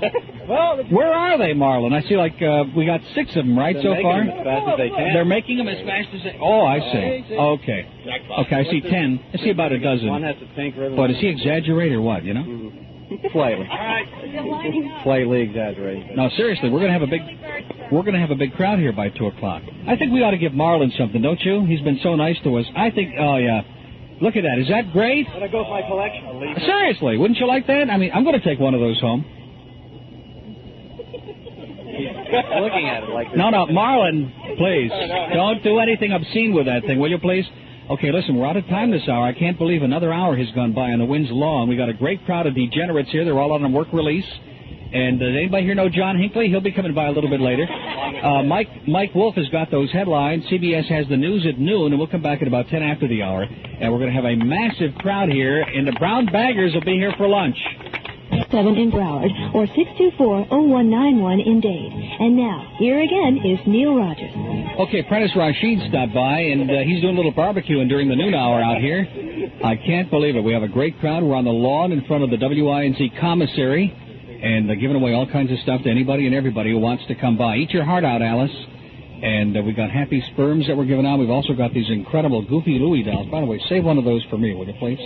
I'd like to get something out of this. And who is this guy? Now, we had the guy with a coffee truck out here, but we have had nobody with food. Now, can you imagine, seriously, can you imagine, we're giving away Wonder Mugs and all this other foolishness, but can you imagine if we could get some, oh, you wanted to give a plug, didn't you? Marina Rooter in Hialeah, 888-5836. That sounds obscene. I don't know what that is, but, okay, and we also have a little voodoo doll of Taffy here. Anybody like to stick a couple of pins in the Taffy McCallum voodoo doll? Dressed in a purple. Ira Everett wanted to stick a couple of pins in here. And maybe the Brick Oven Pizzeria, that's not too far away, or somebody in the area, one of our sponsors. I know it's getting a little late, it's like 11 afternoon, but I'm sure that they could be here by like 1 o'clock and whip up a whole batch of, what are you laughing about? Marlon Bailey just went into the corner. What happened? Did he just inhale a happy sperm? What happened to Marlon? I haven't seen him so animated since I known the guy. What just happened to him? No, I'm serious. They could bring up a whole batch of lunch for the people out here. Either that or one of the convenience stores could deliver a couple of jars with the amniotic fluid out here. Wouldn't that be good with a happy sperm? And we could have 2 of those big jars of the pickled eggs and the sausages. Boy, that would put it rich on a diet for a long time, I'll tell you that. Look at that. We got Joe Theismann just came in here. Man, he's not looking too good these days, Joe. I tell you, a little inactivity. Ever since he broke his leg. Yeah, he is limping a little bit. He is limp. You're right about that. Safe now. They just gave him a happy sperm. So Exactly. Well, Joe will be back in those spots again before you know. We got old I-95 T-shirts, which are going to be worth something one of these days. In fact, hopefully I-95 might be worth something soon one of these days, but that's another story. And we just had an incredible crowd. Now, who is this guy who looks like a mafia? He looks like a mafia hitman. Tony Orlando? Where's Dawn? Tony Orlando without Dawn. That's right. He's dressed in, I guess, olive green pants and a yellow shirt with a bag for all those viewing listeners. For all those who are watching inside your little speakers. See, this is better. These are all the people who didn't have the mobile phones who couldn't call this morning. They just drove out here instead. What is this? Isn't that great? They're sending over a lunch from the Diva restaurant. They're sending food over here. Boy, we'll never get rid of this crowd now, will we? Oh, Taffy. Oh, I can't believe it. Look at that. Mike Miller just came in here, too. He heard lunch was free today. Poor Mike, man. He just is having an identity crisis over there. He can't control himself. By the way, Marlon, oh, there he goes. Marlon had some good Mike Miller stories, but he chickened out. And the guys from the FM were going to tell us some David Cassidy stories, too, but they ran back in there with that Tom Petty album. Now, who is this guy with the bag? Boy, there's something ticking in that bag. yellow striped shirt and white pants with white shoes. Oh, no. There's the beef stew that we threw out yesterday. Incredible. Chef Boyardee, you know what happened to him? Hey, that's good. Okay, I can't drink any of these, but some of our degenerates can. Pass them out. Pass those out. Jerry who? Williams. And Jerry Williams? No, not Jerry. Yeah, Wichner. Him and some lady, she was about 85. She was saying... Shirley Peters? No, not Shirley. They're older than Shirley. But they were really tearing you up, you know, making fruit jokes and stuff like that. So.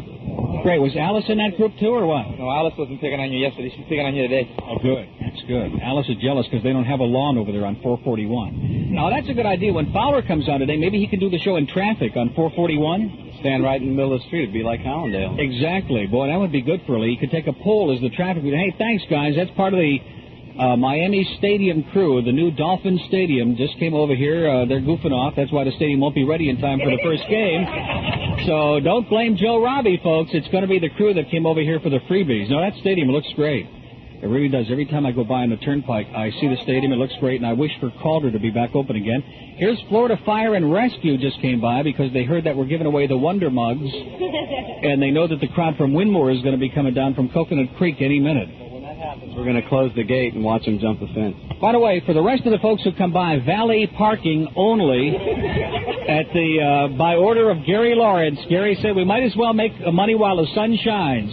There they go. There are the Stroops on their way back to the stadium. What's going to happen is the neighbors are going to start selling parking spaces like down at the Orange Bowl. Exactly. By the way, you can get some close spots for about $10 right up close on 47th Avenue. Look at this caravan. What the hell is this? This must be because they heard the food was coming.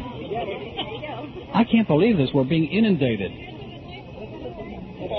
Turn your headlights on. Yeah, everybody who's coming out here to the station, turn on your headlights, will you please? And then we got a guy in the back who was washing the cars. $10 to charge the batteries. And he's also filling them up with our WINZ gas pump in the back. Exactly, which is not bad. It's only $2.50 a gallon back there.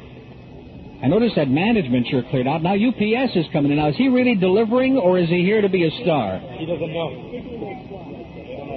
Seacoast Interiors?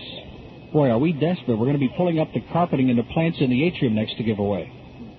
But I'm telling you, everybody who comes out here, we'll give them something, right? That's an idea. Somebody said, let's give away the old INZ van. That's a real good idea. Think anybody would take it? Well, probably IOD would take it. Somebody that owns a paint shop would really be interested. Scrape off all the paint.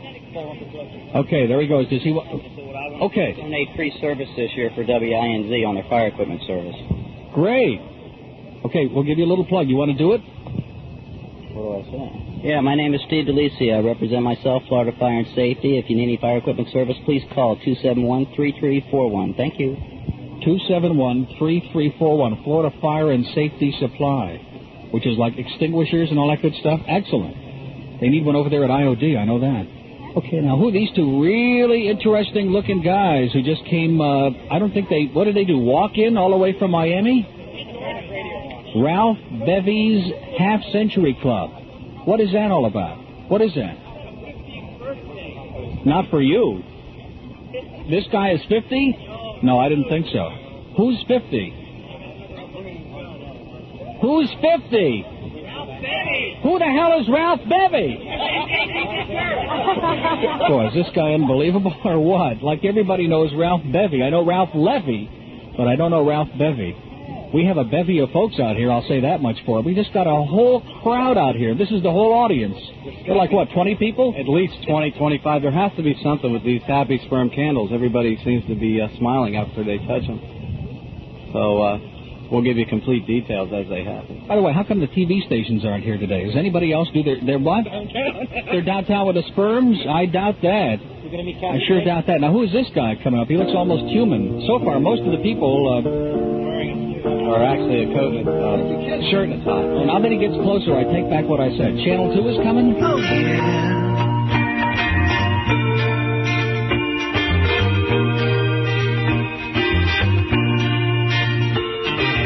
In these days, the radio waves, so-called television days, a story comes to mind of a talk show host. Well, Uncle Neil was gay, they say, in a most peculiar way. Crudest guy I ever heard. And Joey's tears fell in vain when Neil jumped on the FM train, 'cause he knew he'd soon be leaving town. And Greg Goodell made a big mistake, crash landed in Neil Showbiz's wake, and it's a good time for him not to be around.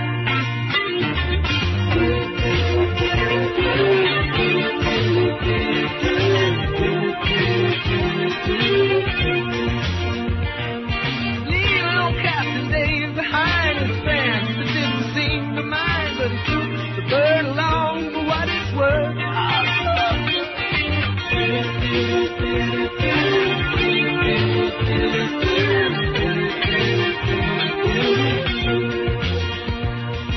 Neil went to the Isle of Dreams, more cash than all the world had seen. Soon became the host of a brand new show. Accepted by Miami and Leaf, and once again AM was chic. No midday was complete without Neil. And out the Gulf Stream he would cruise, and all the old queens blew a fuse. Everybody loved Uncle Neil.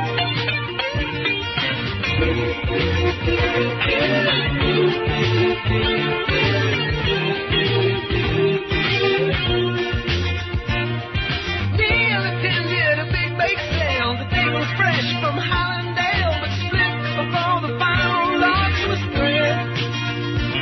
And they decided to take a beachfront walk. The blue hairs never liked this song. A hush spread over Ocean Boulevard.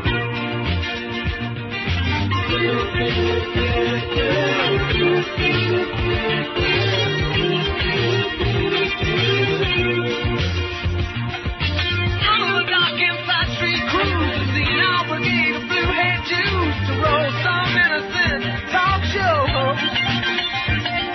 There ensued a hot debate. The crowd gathered, became irate. A resolution lingered in the air. A little Jew with a wonder mug who did not pretend to be a thug. She just lost her mind in a homophobic rage. City council called to its appeal. The crowd came out mostly for Neil. The meeting screeched to a halt, and no point was made.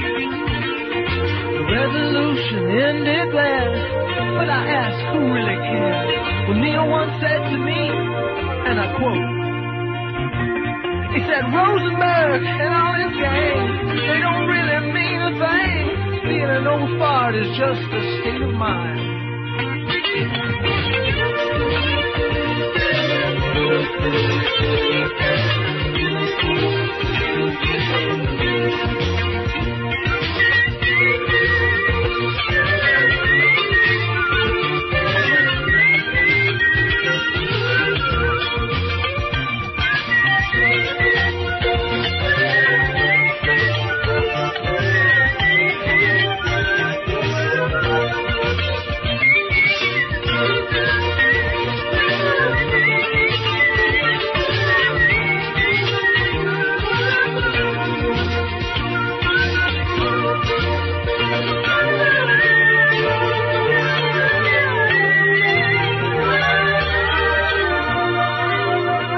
The Lord even loves Neil Rogers. So anyway, we're expecting Phil Salzman to call any second now, and the food is here. We want to thank Boone again profusely. There's enough food here to feed the Chinese army. What? What? One open line in Dade and one in Broward. Boy, this is good. What? What are you laughing at? Nothing. Everything's fine. I'm just sitting here, and you're over there cackling. I think Calder was right about you. Just relax. What, Bird? Here, give me your finger. Now stick your finger in this piece of pita bread, okay? Okay. Ow!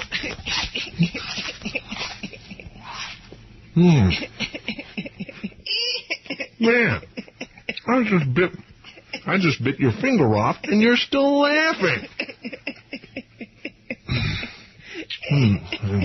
And you know what? It's not bad. You got 9 more of these, right? Yes. Put a little melted mozzarella on this, and you really got something. Like I said, 10 o'clock. I'm Ted Koppel, and this is Punchline. Earlier today in Chicago, a man walked into a bar with a duck on his head. David Brinkley reports.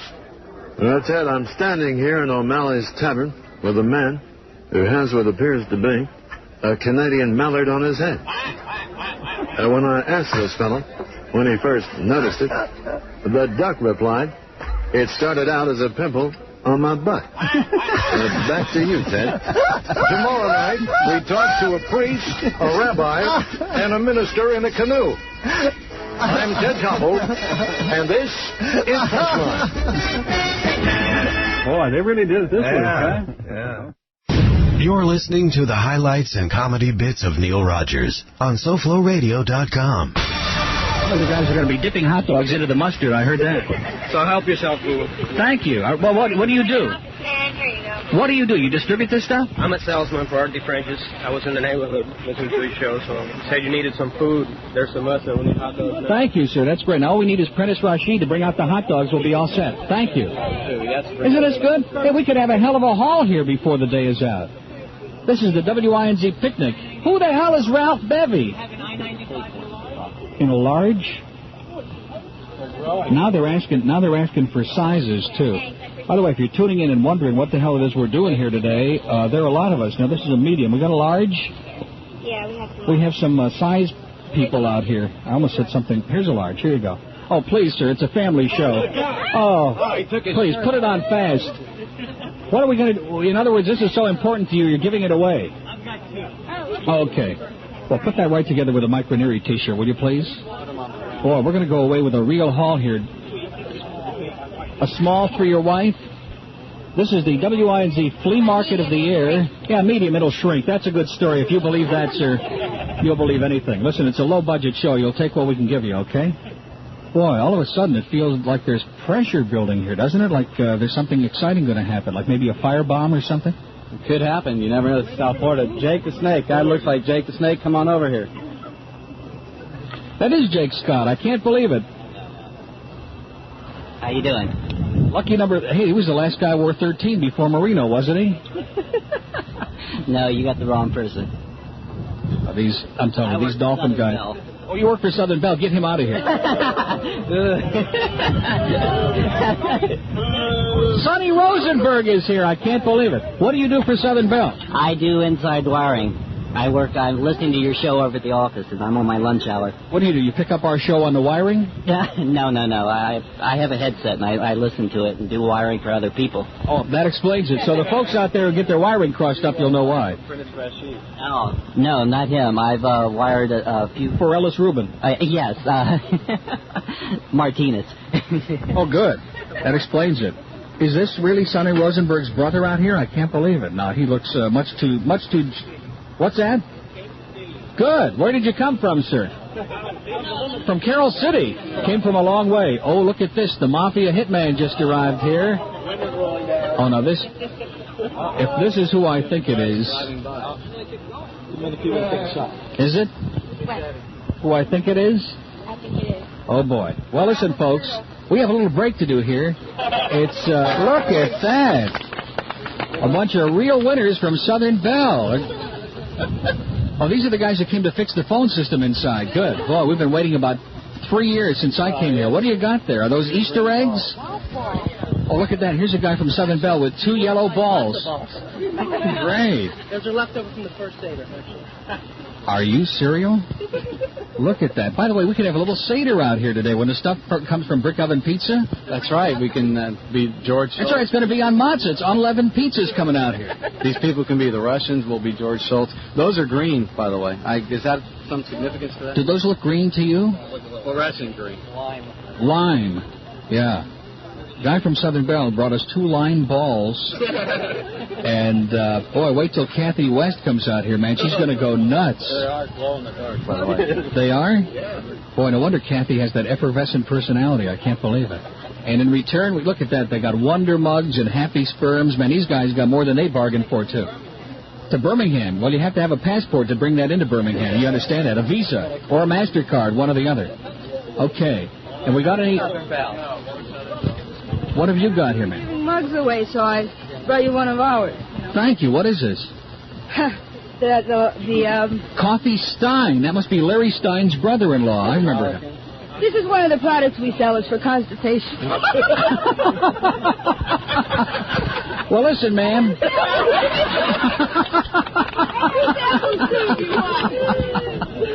Are you serious? It's for constipation? Where do you put it? Look at that, man. Boy. Can you read that? Psyllium hydrophilic muciloid. I don't think we can say that on the air. No. Reed Rao makes that. It looks like, I think that's what you use to catch it in or something. I don't know what that is. 2 lines on it, too. I mean, do you try to fill... To measure it, too, yeah. Okay. Well, thank you. That was really more than I bargained for sure. I'll tell you that. By the minute they're coming out. This is probably going to inspire a lot of real freeloaders to come in. But we have a crowd of WINZ employees on the way to the Brick Oven Pizzeria, and food will be on the way in a little while, in just a few minutes. Now you watch the freeloaders come barreling in here, man. They'll be here from Kendall, they'll be here from Sunrise, even from Hallandale they'll be coming in. I doubt that. Do we have those boxes of Sweet and Low? Or did they take... We do? Oh, man, bring those out here. Somebody's got to bring those out. Because all of these people seem to be under the age of 100 so far. Have you noticed that? We don't have any prunes here yet. Everybody seems to be under the age of 100. And just now, Camper pulled up. I think that's... Oh, that's one of the people that works here. Look how far away he had to park. That's good. Chris needs the exercise anyway. I can't believe this. So anyway, and there goes the rest of the phone company. If there are any folks in the audience, by the way, waiting for the repairman, forget it. Because they're all... And the cable man is also out here, so I would probably wait till tomorrow. But Brick Oven is going to be sending some food over, and Diva is going to send some food. That ought to really be good, huh? How come Rich didn't bring any food here? Well, Neil, I was out at Bayside signing Neil Rogers' autographs, and the only thing people have been asking me for 8x10 glossies, but the only one I have of you is the 8x10 glossy of you blowing up a balloon in the Chattanooga police station. So you were in Tennessee, right? Neil? Oh yeah, not in Chattanooga though, in Nashville. You know how they practice birth control in Tennessee, don't you, Neil?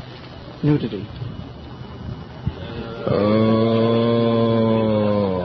are we in delay? No chance. Oh, that's all right. We got the guy from the FCC on tomorrow. We'll ask him if any of this stuff was objectionable. Okay, again, when you drive in here, turn your headlights on, because we got a couple of guys in the back who are charging $10 to charge your battery on the way out. There's a traffic jam coming up from the south on their way here. No, come on. Traffic jam. Anyway, we had some of our geniuses inside who suggested we give directions. We don't want to do that, do we? Because it's already like 12:30. Exactly. We don't want you to find a place. We like to remain anonymous. You know what we ought to do? We ought to give them directions to W Snooze. Is that a good idea? How do you get there? Do you know? 441, 207. Why would you want to go there? Somewhere around 204th Street. Yeah. Just look for a place with a lot of satellite dishes. Wait a minute, this guy's an expert on Ranieri, on W Snooze. Where do you work? For Glow? Oh, the Globe. I thought you said for WGLO. I thought that was that religious station. Boy, you came to the wrong place, I'll tell you that. Now, what are these guys doing out here? What are we doing, having a band? Are we doing a Rasta band out here with Richard Taylor? What are these guys doing out here, man? The engineers are crawling around on the ground. I can't believe it. They're putting on a show that I haven't even seen. Zadie 94 is back there. Yeah, we're going to put the FM on, see if we can't put everybody to sleep when lunch gets here. So we'll have something left over. I guess that's it, huh? This is it. This could be the end. Yeah. I think we finally reached our peak. Oh, wait a minute. We just have... Holy cow. Woo! The Federal Communications Commission gave notice to broadcasters today that it will expand its definition of obscenity beyond the traditional 7 dirty words. In a major policy decision today, the FCC said it will increasingly enforce It's prohibition on indecent and offensive material. Looks like we're not going to have it. What a bunch of douchebags, huh? You believe that? The cop-out. Boy, oh boy, are they in for a surprise tomorrow when I have this old fart on the air? I'm telling you, we got the guy from the FCC on tomorrow at 10 o'clock. And am I going to give him what for? I'm going to ask him, you know what? I want him to define all of the words on the air that we can't say. Is there anything wrong with that? In other words, if we can't say them, he's got to tell us which one. Now, the guy with a fishing pole here, what the hell is that all about? What are you fishing for? Ron Harrison? Where did he steal it? Man, Ed Harrison, he's in the fishing tackle business. These are fine locations, and we're sitting with someone. Please don't disturb us. We could have a bulletin here, more from the FCC. Howard Stern. Neil? Well, that'll get Mark Kuhn upset. Okay, leaving off with offensive. Don't you love the way they do this? XXX offensive material. I think there's something symbolic about that, don't you? Once published in the Federal Register, the decision will apply to... Once published. So, in other words, it hasn't been published yet. What sense? We can still do anything you like outside of those 7 words. The decision will apply to radio and TV stations. Officials said violators will be subject to fines and loss of license. Gary Lawrence just went gray. What is this man doing over here? The whole show is just for 2 lousy towels. I've lost the whole audience. What does that tell you? Man, if it's for free, forget it. Let me say it again. Officials said violators would be subject to fines and loss of licenses. Are they listening inside? The decision is expected to be at least as famous as the 1975 Pacifica ruling. It responds to a series of complaints against radio stations, including WISP-FM in Philadelphia and the non-commercial stations KCSB-FM in Santa Barbara, California. That's a biggie. And KPFK-FM in Los Angeles. Most of the complaints centered around New York City radio personality Howard Stern, host of a morning show carried on WISP, and a play, Jerker, broadcast in August 1986 over KPFA, owned by the Pacifica Foundation. In 3 separate unanimous votes today, the commission said it will send warning letters to the stations in question. In the future, all broadcasters will be held to stricter standards. FCC Commissioner Dennis Patrick, who's expected to take over as chairman of the agency next week, said, "What we are doing here today is to correct an altogether too narrow interpretation of decency." FCC General Counsel Diane Killjoy said the agency will now enforce the prohibition on indecent and obscene transmissions in a broader fashion. Does that include Oprah? It includes Robin, what's her name? Along the lines of its original Pacifica decision. Stations will be barred from using patently offensive material, not just the 7 dirty words. Well, what the hell is patently offensive? Exactly. I use a lot of words that aren't patented, like douchebag. The U.S. Supreme Court upheld the Pacifica case in 1978, ruling that the FCC could curb obscene and profane language. Kilroy said the change in policy is warranted because there's no way to restrict children from hearing such broadcasts. Boy, that's always the good excuse, isn't it? Several commissioners said the policy will not chill free speech because obscene speech is not protected by the First Amendment. They said the new policy is consistent with First Amendment rights afforded to the print media. Well, wait a minute. Does that mean that we can say anything on the air that we see written in print? Anybody got the Village Voice? We'll have to write everything down. Has anybody got the Village Voice in here, or Mother Jones? What's that? Who does?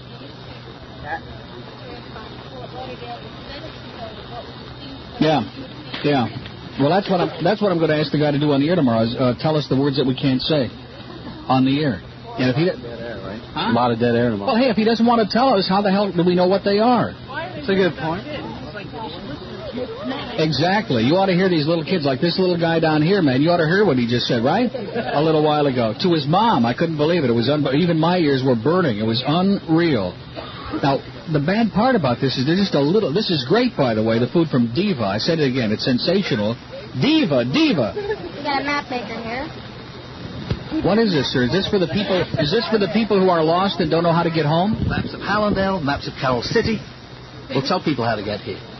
Great. I had to come all the way from England to make a map of Carroll City, but we made one. What did you do? Swim the English Channel to get here? Almost. Great. Well, that's good. So for everybody, wait a minute, for everybody who is lost now, doesn't know how to get here to WINZ, stop by and pick up one of these mats.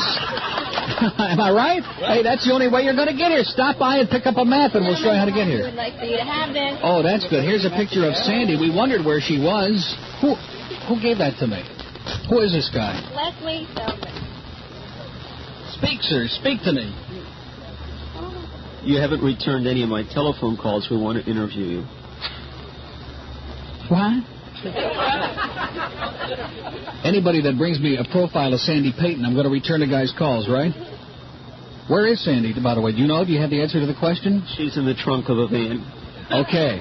Okay, ladies and gentlemen, if the van that's driving around South Florida with Sandy Payton in the trunk will please come by the WINZ parking lot, we could have a WINZ News exclusive for you. Here it comes right now, as a matter of fact. Very slowly into the WINZ parking lot. Mike Ranieri is driving. Mike Miller is getting signatures for his petitions out there. Atta boy, Mike. Who is that? Is that somebody who works here? Is that Sonny Hirsch?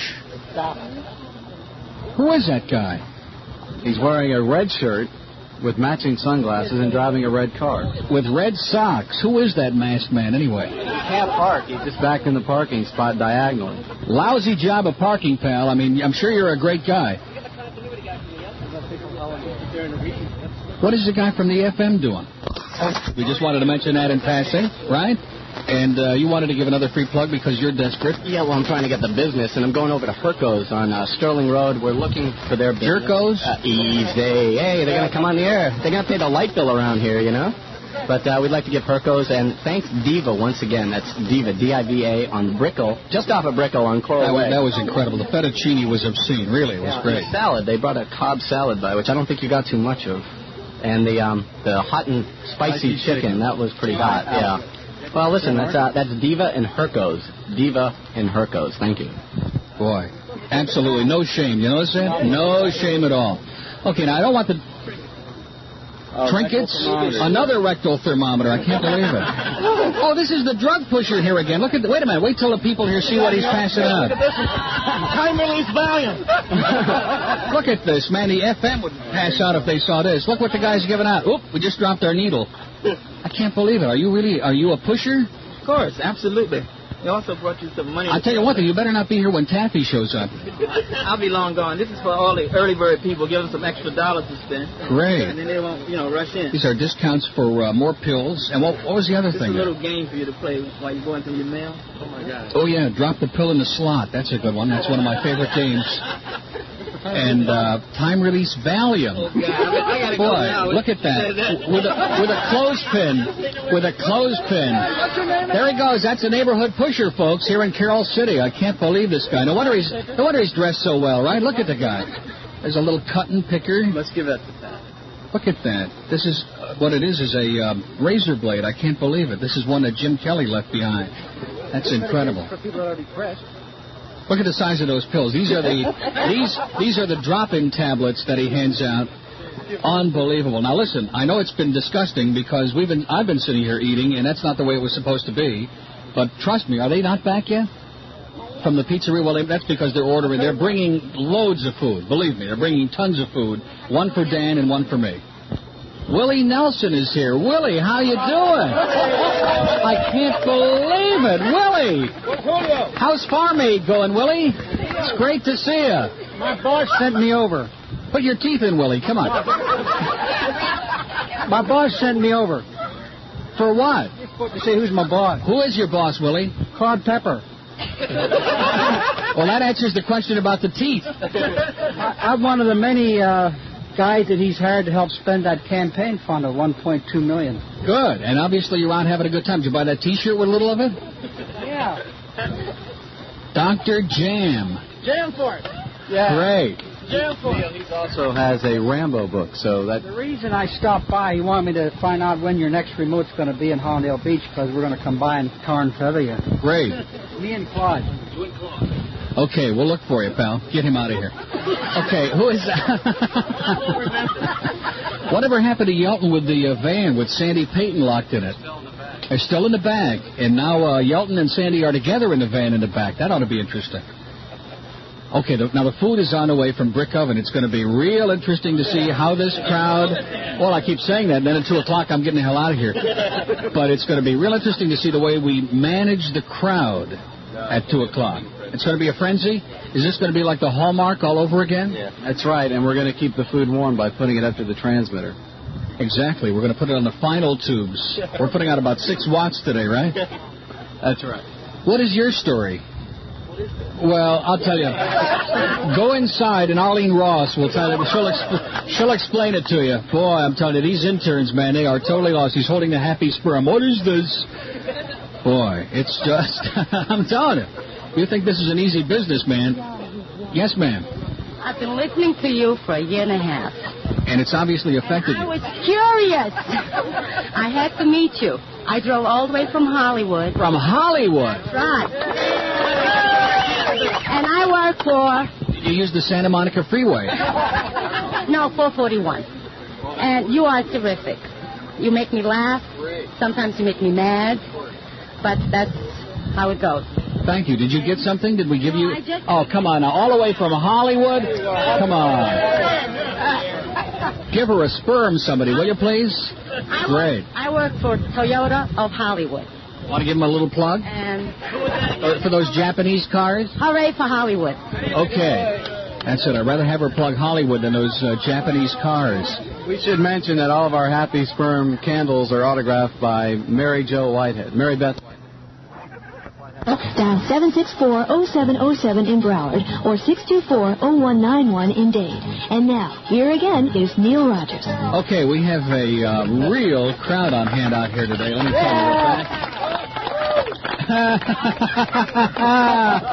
what a card. I wish we had TV for this. Can everybody see this? Man, I'll tell you, Taffy McCallum never looked better. And it's a picture. Oh, I can't even. Have you ever seen anything like that? She looks like that Russian. She's one of the KGB spies. And she's holding a big douchebag over the wastebasket with a sour look on her face. And it says, with friends like you, and you open it up, who needs enemas? Woo! Look at that. That's incredible. We have more on the FCC. Tom Jicker from the Miami News just called for my reaction. And I said, you can tell him that I think the FCC is full of SH and whatever else the news will print in the rest of that word. ... I think it's going to be S ... because the news is very nervous about those things. Yeah, Howard Kleinberg gets real nervous at Pace-Off time. But anyway, we have maps of all the celebrities in Broward. We've also got we've saved the good stuff for the last hour. We figured anybody who would stick around long enough for the last hour. This card, by the way, is really good. I'm going to save that for Kathy West. And how are we going to give these away? Because everybody's going to be... Now, is there...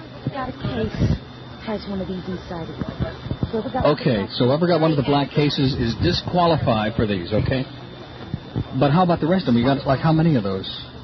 Swatch watches? What do they say on them? Do they say WINZ? L'Oreal. They say L'Oreal. You want one? Yes. Okay, well, listen, whoever takes all their clothes off... No, not this crowd. We don't want anybody taking their... No, sir. Please. This is a family show. I got one yesterday, boy, and if I showed it here, it would be all over. Huh? No, we don't want that either. Not after the ruling. Well, is there anybody... Wait a minute. What is this thing? This is really spring house cleaning at WINZ. We had a lot of junk inside that we've been desperate to get rid of. Speaking of that, there's Don Mariuto just came up in the background. And Don is wondering, what the hell is going on here today? What is going on? He's sporting a haircut, by the way. Oh, is he really? Oh, that Mariuto. He's ready for the broadcast tomorrow night. He's got a new haircut. Boy, he's got that Bob Greasy look today. I'm telling you, Mariuto is unbelievable. Now, what is this? This looks like a diaphragm. I can't believe it. Wait a minute. Am I right? Is that beginning to look... Oh, wait a minute. These are the Big Apple. What do you do with these? Where do you stick these, Dan? On your visors. You stick it on your visor? Well, how many people here are from New York? Okay. Well, listen, how many New York things have we got? How many? Oh, we got a lot of these, don't we? Okay. Give that to the young lady behind you from New York. New York. Not Elmira. You're from Elmira, New York? No. Big Lou. Her father's Big Lou. Oh, that's okay then. Here's one that says no smoking. Well, wait a minute. Do these all say the same thing on them? I beg your pardon? The pizzas. Now, wait a minute. Now, you see, all of a sudden they're going to forget about me altogether. You know, this crowd, I'm telling you. Oh, this is just a no smoking thing. Who would like this? No, they don't want this. What was that you just threw? Oh, here comes Wendy with a pizza. I can't believe it. 7, and there's more coming, man. You guys are great. Great. Who wants the no smoking? Have we got any fanatic? Now, you'll take anything. I know that. Ray says to tell you this is a new one called the Big Neil. The Big Neil. Big Neil. Oh, my God. It weighs about 400 pounds. Woo! That looks pretty good. Oh, that's a Big Neil. That's a Big Neil. It's a stuffed. I'll never get that on the album. Yeah. Call Tom Jicka. He'll tell you. Okay, listen, how are we going to do this? Let's just pass these around and share these with the people around you, you know. Yeah, these are, if there is any fanatical Jews here, these are all unleavened bread, so don't panic. I'm just taking a one slice, trust me. Trust me, and I'll get all the rest of it out of here. Oh, wait a minute, look. But I left all the good stuff on it. See? That's good. Okay, if you're listening and wondering what the hell is going on here today, that's exactly what Gary Lawrence is wondering inside, too. Did anybody get him out here, or is he still in hiding? We just gave the Big Neil to the Neil lookalike.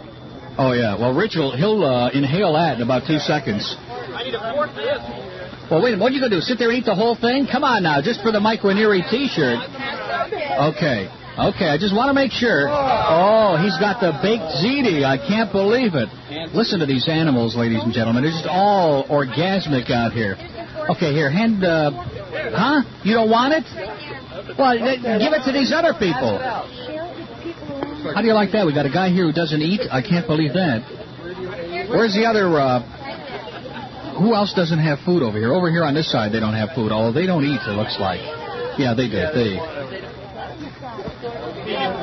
Boy, how do you do a show and you just have a bunch of animals eating around you, man? They're all just, is it good? Good stuff, huh? Yeah, it's good stuff. Brick oven, always the best. In fact, Dan is going to be speaking here again because I'm going to have this little piece, okay? This is the Big Neil. I guess I should eat it in honor of my friends at the Brick Oven Pizzeria. And you're talking. The Big Neil is what's on everybody's hands and mouths right now. Disgusting, Dan. Well, it's a pizza, you know. Well, I mean, the rule hasn't got into effect yet, so we're going to get in a few. In our last 50 minutes. I don't know. It looks obscene, but it must taste great. Yeah. Here we go. Tomorrow's guest will be Oprah Winfrey here on the Neil Rogers Show. And Tammy Faye, well, it's hard for Tammy Faye to talk these days. What is she eating? Well, her mouth is full. We can say that, I guess, right? I guess so. Anyway, what do you all think about this, huh? In our studio in the sun right now, here at wonderful WINZ. Accordion slip. Accordion slip. Goodbye to Dan. Well, it was nice. Anyway, this place looks like a picnic battleground right now. By the way, if Alice is listening now, looking for material for tomorrow, if you tune in tomorrow, Alice, at about 10 o'clock, you'll figure out which words it is that I can say, and then you'll know which ones you can say. Well, they haven't passed any ruling against simulcasting, right? We can just simulcast the show over there. It's already in a tape delay here. And, oops, we're going to whisper here. Translate. I don't know if I can say that. I better pass it to the Big Cheese here. Here, talk, Mark. Okay, he's passing it on to the Big Cheese right now. We're here live. All right, we did get confirmation on this. Alice, there is a big sperm candle waiting for you at Ariel. That comes directly from our sources at Ariel, and we may do a remote from there before it's over with.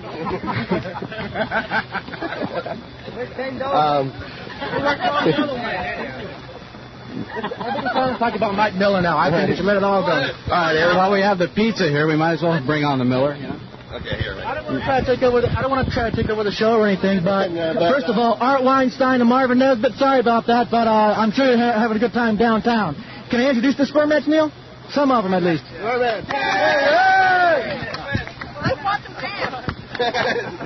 Look at him running like us. Look at him. No, do it. Take it. No, you're supposed to get on the radio. Over here. What did you do to me? I didn't do enough to him. Come back here. Come on. Come on. Just say who you are. Come here. What's your first name, in case you have a police record, you know? Lisa. Tony. Lori. Maria. And. They're the spermets. They're going to sing for you. Wasting away in Harlandale. Let's sing away here. Have a sing-along. The sing-along, and of course the man behind it all, Mr. Miami Marlin. We'll call him that, right? Miami Marlin? No, it's Marlon Bailey of Superstar Creations. Look at him take the mic there. We get out of that? Here we go. You know, this is the same guy in Hallandale. I couldn't get him to say 2 words. And you notice all of a sudden, slowly but surely, they evolve, as Taffy would say, into superstars. There's some mean people in Hallandale. That's true. I don't blame you. Wait a minute. What is this stuff? Oh, my God, there's loads of pizza from Brick Oven just showed up. Let's go. Bring that pizza here, bud. Come on, Pat. Oh, wait a minute. Where are the garlic slices? I might dive into one of those. If there are those in the audience listening getting hungry, that's tough, you know. That's the bottom line. Go over yourself to the Brick Oven and spring for a few bucks and get yourself some good food. Now, look at this. You know what I think we might do? We might do like a whole week out here, like next week or something out on the lawn. SoFloRadio.com, the special edition George Rodriguez Show. Highlights and comedy bits from the Neil Rogers Show. Maybe we can play a game. You can do play-by-play. We got enough people here. You see, the only problem with that is you can't do play-by-play unless somebody scores. And in this place, nobody ever scores. That's the rumor. We have the Happy Sperm Candles here. Yeah, well, that's a good start. Although you notice the interns are still like, what is this? What is this for? She's selling her cones right here, Neil. Oh, wait a minute. Are you serious? Wait a minute. Well, let me read it. This is from Bassett's in the Luria's Plaza, 11282 Pines Boulevard in Pembroke Pines. Oh, yeah. Bassett's, purchase any cone or cup and get a second single scoop half off. And the New York Times, that communist newspaper, says that Bassett's is the world's finest ice cream. Well, open it up already and let's find out. Coupons for everybody? Boy, oh boy, this is great. This could be the marketplace of South Florida in Carroll City. You know, we don't have any invitations. We let you come for the merchandise here. You don't have to do it on the phone. I wanted you to come down to the store. Your salespeople have been down there. But if the mountain won't come to whatever, we'll come to the mountain. I know. Listen to that shot. What a shot. We've got French vanilla and chocolate chip. Oh, the chocolate, the vanilla, the French. I'm not into French at all, believe me. We'll say that for Taffy. The French vanilla is for Taffy. Yeah, give that to her for her trip, will you please? Anything that'll help her go away fast. This is the best ice cream. Oh, and it's going to melt fast, too. It'll temper to that incredible texture. Look at this. They're flipping underpants and everything out here, man. This is getting to be wild. No wonder Gary doesn't want to come out here. He doesn't want to spoil his image. Okay, that's great. Well, I'm going to taste this when we do our break. And if you don't have spoons, it would be embarrassing for me to eat it, to gum it right out of it. Thank you very much. It's Kosher La Pesach, and this is Bassett's in the Luria's Plaza. I know where that is, in Pembroke Pines. I came all the way from Pembroke Pines. Thank you. Yeah, all the way from Pembroke Pines. 5 minutes up the road. Come on now. Well, there was a big traffic jam. I know. All the people waiting to cross Pembroke Road. I know. It gets hysterical. Have I got ice cream on my hat now? Slightly. Oh, good. Okay. Oh, wait a minute. The good prizes have come out. What is that? Dolphin Denny. Boy, we've got... No, I don't want one. Let's give them away to these people. I mean, they'd be kind enough to schwitz out here. Okay, Kyle, let's do a little break here. It's 1:19 at WINZ. We'll be right back. You lured me out. I must admit, the crowd, the overwhelming, the chanting, the placards, it was just overwhelming, yeah. The embarrassment. Well, my minuscule embarrassment. Plus, they had his car locked in. He couldn't get out for lunch. And I wanted to come earlier, but I was talking to Mark Fowler, who is the chairman of the FCC. And he wanted to know, he said, what in the hell are you doing down there? So I said, what the hell are you douchebags doing down there? Well, I didn't want to say what he said exactly. You having a good time? We're having a great time. By the way, we have this... Wait a minute. What the hell is this? Thermo King has just brought in tons. Oh, look at that. Mozzarella, ricotta. They brought in enough Italian food to feed Venice for 6 weeks. Now, we have a little advisory here. I want everybody to quiet down for just a second. We have an advisory from the FCC... The famous 7 dirty words which the FCC has used in the past in defining obscenity are... On that piece of paper. Exactly. Exactly. That was good. That was quick, too. And that was what called Save the License is what it was called. But we're going to get the guy tomorrow morning, and we're going to make him define. Now I got him on paper, and we're going to make sure he spells them all out. One with an S, one with an F, and a couple of with a C, but that's another story. Now, what is this guy out here? What is this guy doing? Is Alice in that truck? It's a refrigerated truck. Oh, wait a minute. Maybe Sandy's body is in the back of that truck. Wouldn't that be something? I can't believe it. Is there anybody getting out? No, save it for me. Don't give that to anybody. We're not doing community ice cream. Where did the guy go? Oh, this guy. Did you bring us food, sir? Yeah, there's a ton of it in there. Well, listen, we got a kitchen in there with a microwave. See, another false alarm. We thought this guy was bringing a truckload of food. That's all right. We got plenty of food. They're doing a job on the baked ziti and on the pizzas and the ice cream. By the way, some of my audience has got some wild diseases, so I'd watch that guy before we do the communal ice cream meeting. Man, we got an incredible crowd. This is bigger than some of the audiences of some of the other shows in town. It's bigger than a lot of the rock concerts I've been to lately. Well, you know those FM stations. They're great, aren't they? By the way, we were thinking of going in there on the FM. Wouldn't it be good? We could take the long mic. We could go in the FM, see if there's anybody alive in there. Yeah, I mean, they're looking for free publicity. Did you really hire back Alan Freed? I heard you stuffed him and you put him in the controller. Shirley MacLaine has to come on to raise Alan Freed back to bring him back. I loved Alan Freed. Alan Freed was one of the first radio personalities I ever listened to. But he's way past any of your audience here, because none of your audience here are over 35. And that's amazed. And I really think if you took a poll, I don't think you'd find anybody 50 years old in this audience. Wrong. Where was that one lady that was here? Come on.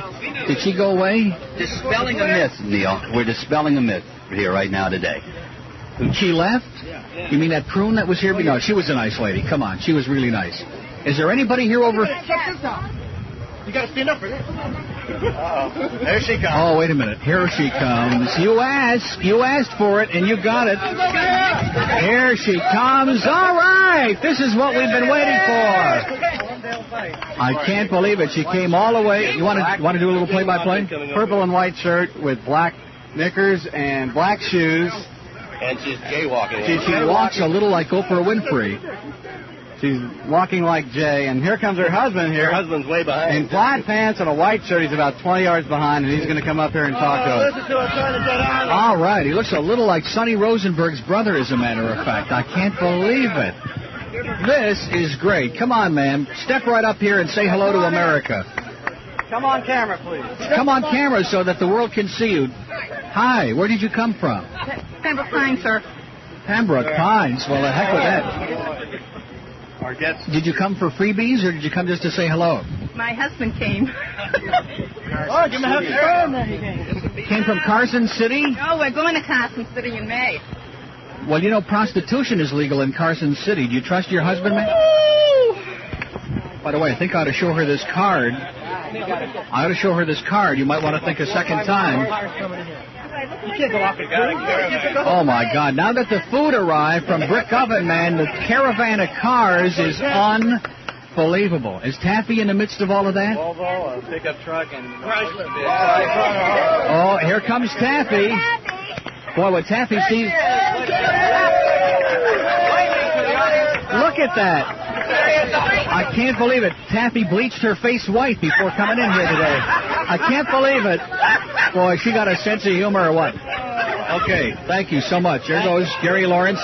Gary's going back in to check the words again. What is this that we're giving out now? Is this something valuable? Oh, is that for me? Is there something that explodes inside, sir? What is this? Oh, this is notepaper. Thank you. That's good. That's excellent. Boy, am I going to get a good haul out of this today, huh? This is better than we ever dreamed. I just thought it was going to be quiet out here and the sun was shining. Huh? Nice, peaceful show. And, man, we've had like a picnic out here today. Out here in the boondocks. Man, this has been incredible. Parking spaces are going for $10 just outside the gate. Okay, we have a discount now. $10 in the first 6 houses on 47th Avenue for parking spaces. Hey, listen, we could make some money for these fakers up here on 47th. You know, we could do something for them. can put a football field out here. Okay, now here she comes. Okay, this is the moment that they've all been waiting for. Here she comes. Here she comes. Let's move over. Here she comes to lecture the audience. By the way, wait a minute. What did I just do with that slip? The divine post. What happened to I got it in my hand. No wonder I can't find it. I was just wondering. I heard this news about the FCC, and I'm wondering... Okay, now, I want you to read this. It says the FCC has decided that D.B. Cooper has to change the name of its stores.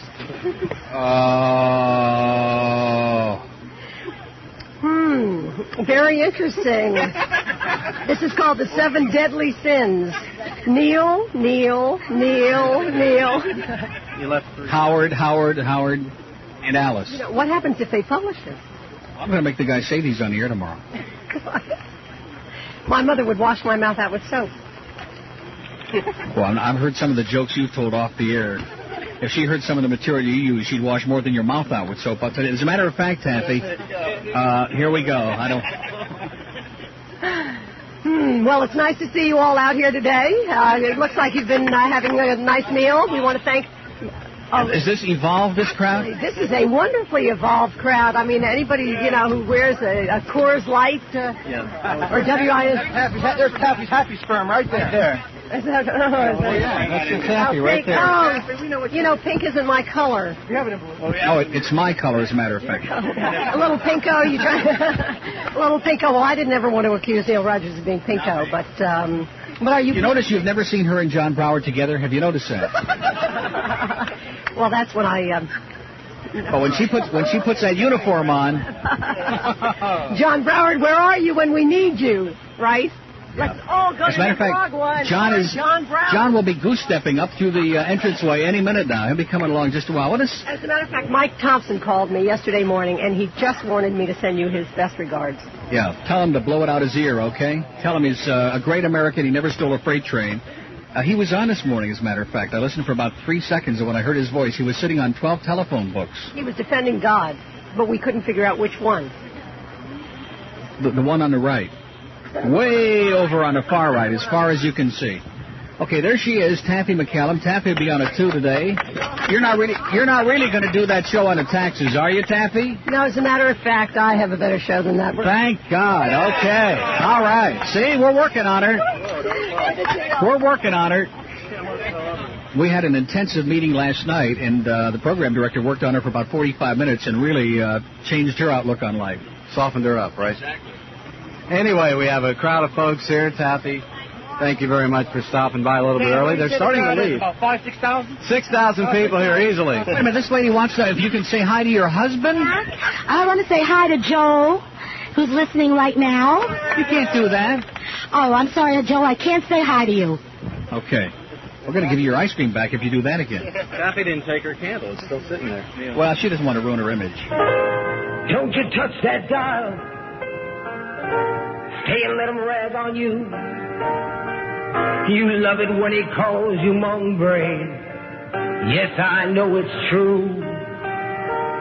Stay with him a while. I promise he will grow on you. You can travel around the world and no one else will do. Neil in the morn. I can't remember how I made it through the day when all those DJs made me wish in bed I'd stay. Neil in the morning never makes me feel that way. Now look what he's done. Well, something no one else has done before. He'll cut you down with taste and style and steal you back for more. Look how far he's come, so far from where he was before. And you can hear him every morning, here on Zeta 4. Neil in the morn. I can't remember how I made it through the day when all those DJs made me wish in bed I'd stay. Neil in the morning never makes me feel that way.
Chrysler New Yorker.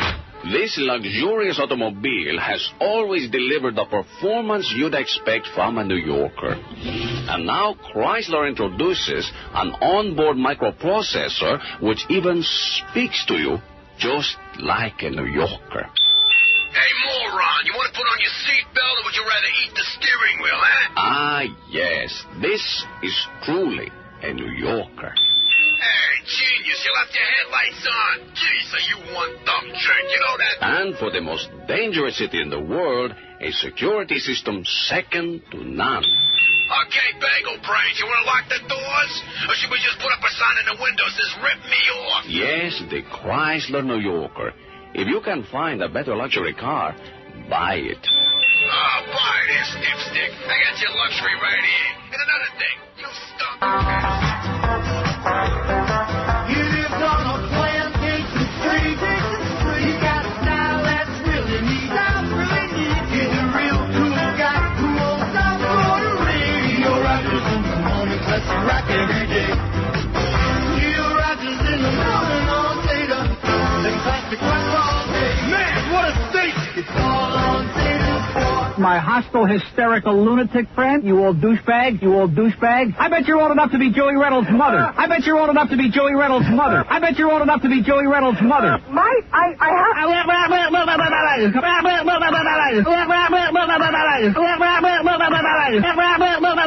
Come on, you sick old bag, you pathetic old douche, pathetic old douche. You got a point too, it's right at the top of the head, you jackass.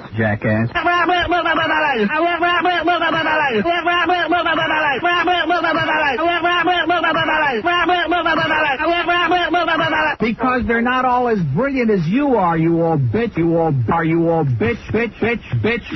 old bitch. You know, I've heard that word on Cheers. Yeah. And other words that I can't say. We will not accept any restrictions on that particular word, okay? Well, that's where we draw the line. I mean, if you hear it on WGN... We say it in the play. Or most of their words are gee, golly, all gosh, and holy cow. Holy cow's and a big only one. Harry Carey's allowed to say that. Holy cow! We don't need no monkey nonsense.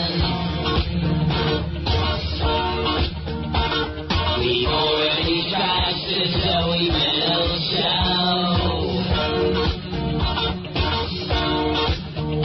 Already all this sarcastic douchebag. Let's let me go, dial alone.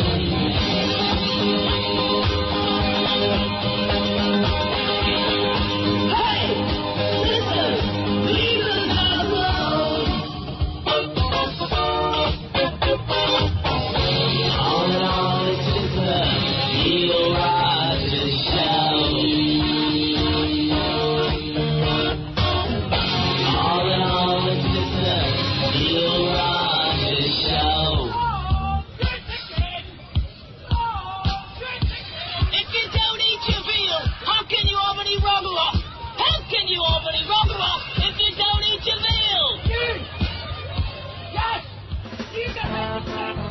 Doc Downey. Ward Downey sang that?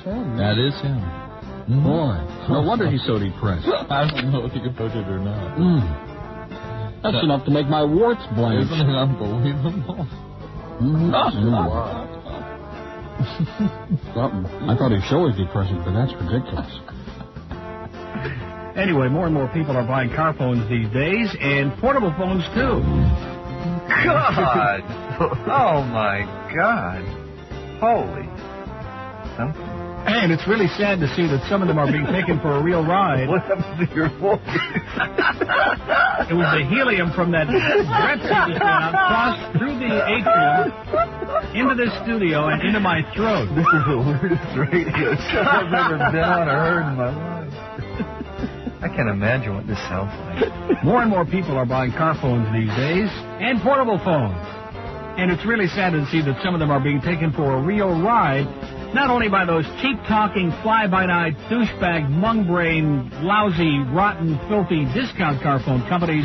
Buy smart. Go mobile with the best. Florida's #1 mobile phone company, ABC Cellular. And take it from me, I know ABC is dedicated to customer satisfaction, and those NEC car phones from ABC look like magic in my Corvette and my Ferrari, and when I get them hooked up, they're going to sound good, too. Mornings are mornings. And then there's the Neil Rogers Show.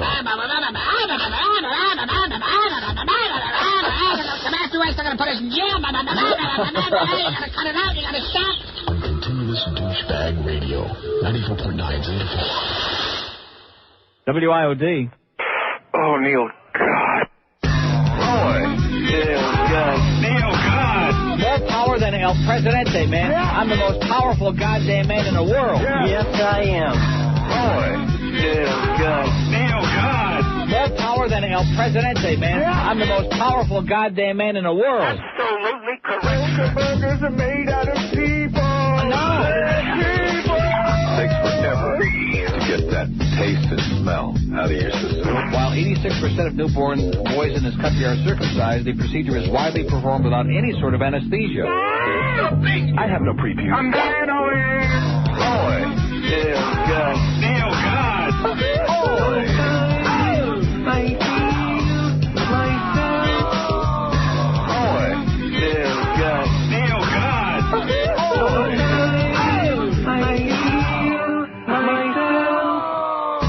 Patronize Blockbuster or any other company that perpetuates this kind of behavior. You jackass. Yeah.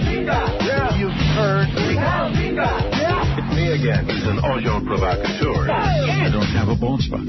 Big Heil, eh? Tengo mucho pellejo en la punta. I know that the Lord even loves Neil Rogers. Father O'Toole. God. Neil, God. Boy. Mr. Mary Catholic. Neil, God. Just lick him. How's that hand job coming along, John? You have no penis. I don't do my job as well when I'm constipated.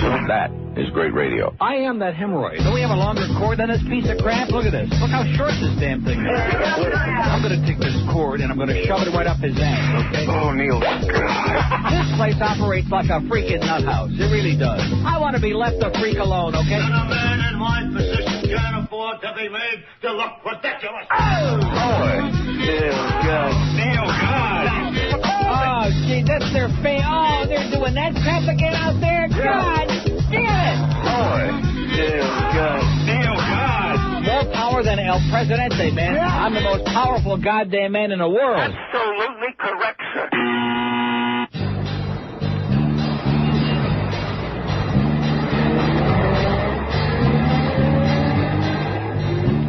My wife took the car to the mall. She drives my Buick and she's 3 feet tall. I wouldn't ride with her, no way. I said I'd meet her there later today. So I'm just sitting on a bench in Del Rey, waiting for the lolly bus to take me away.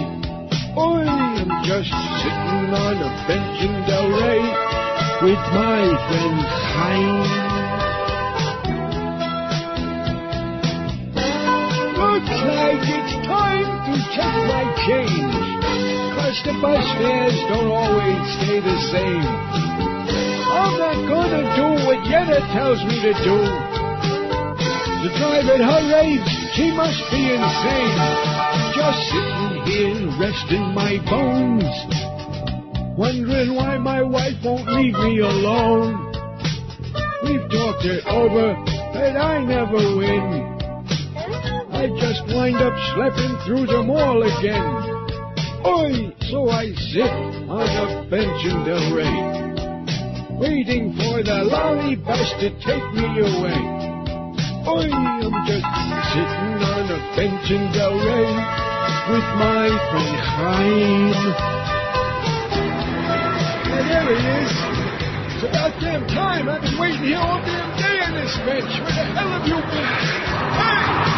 Hey, where the hell are you going? Come back, you schmuck!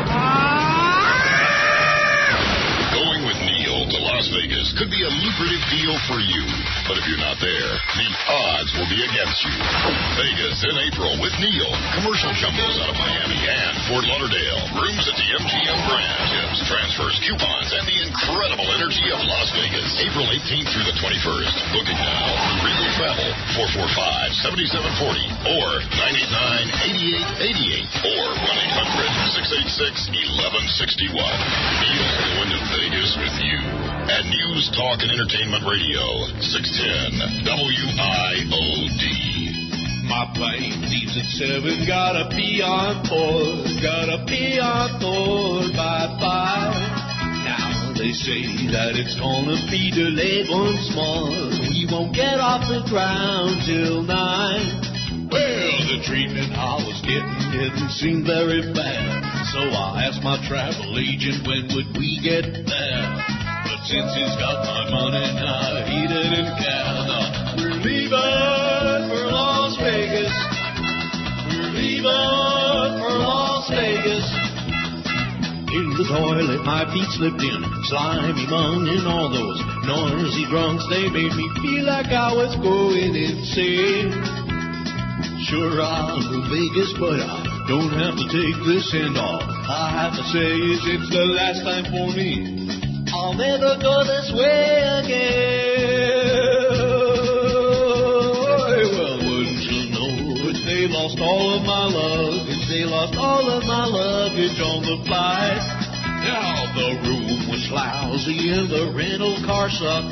It's a miracle that I survived.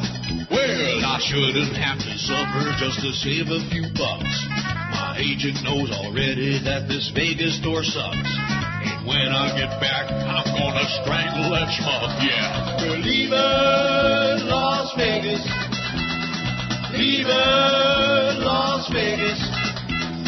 Leaving Las Vegas.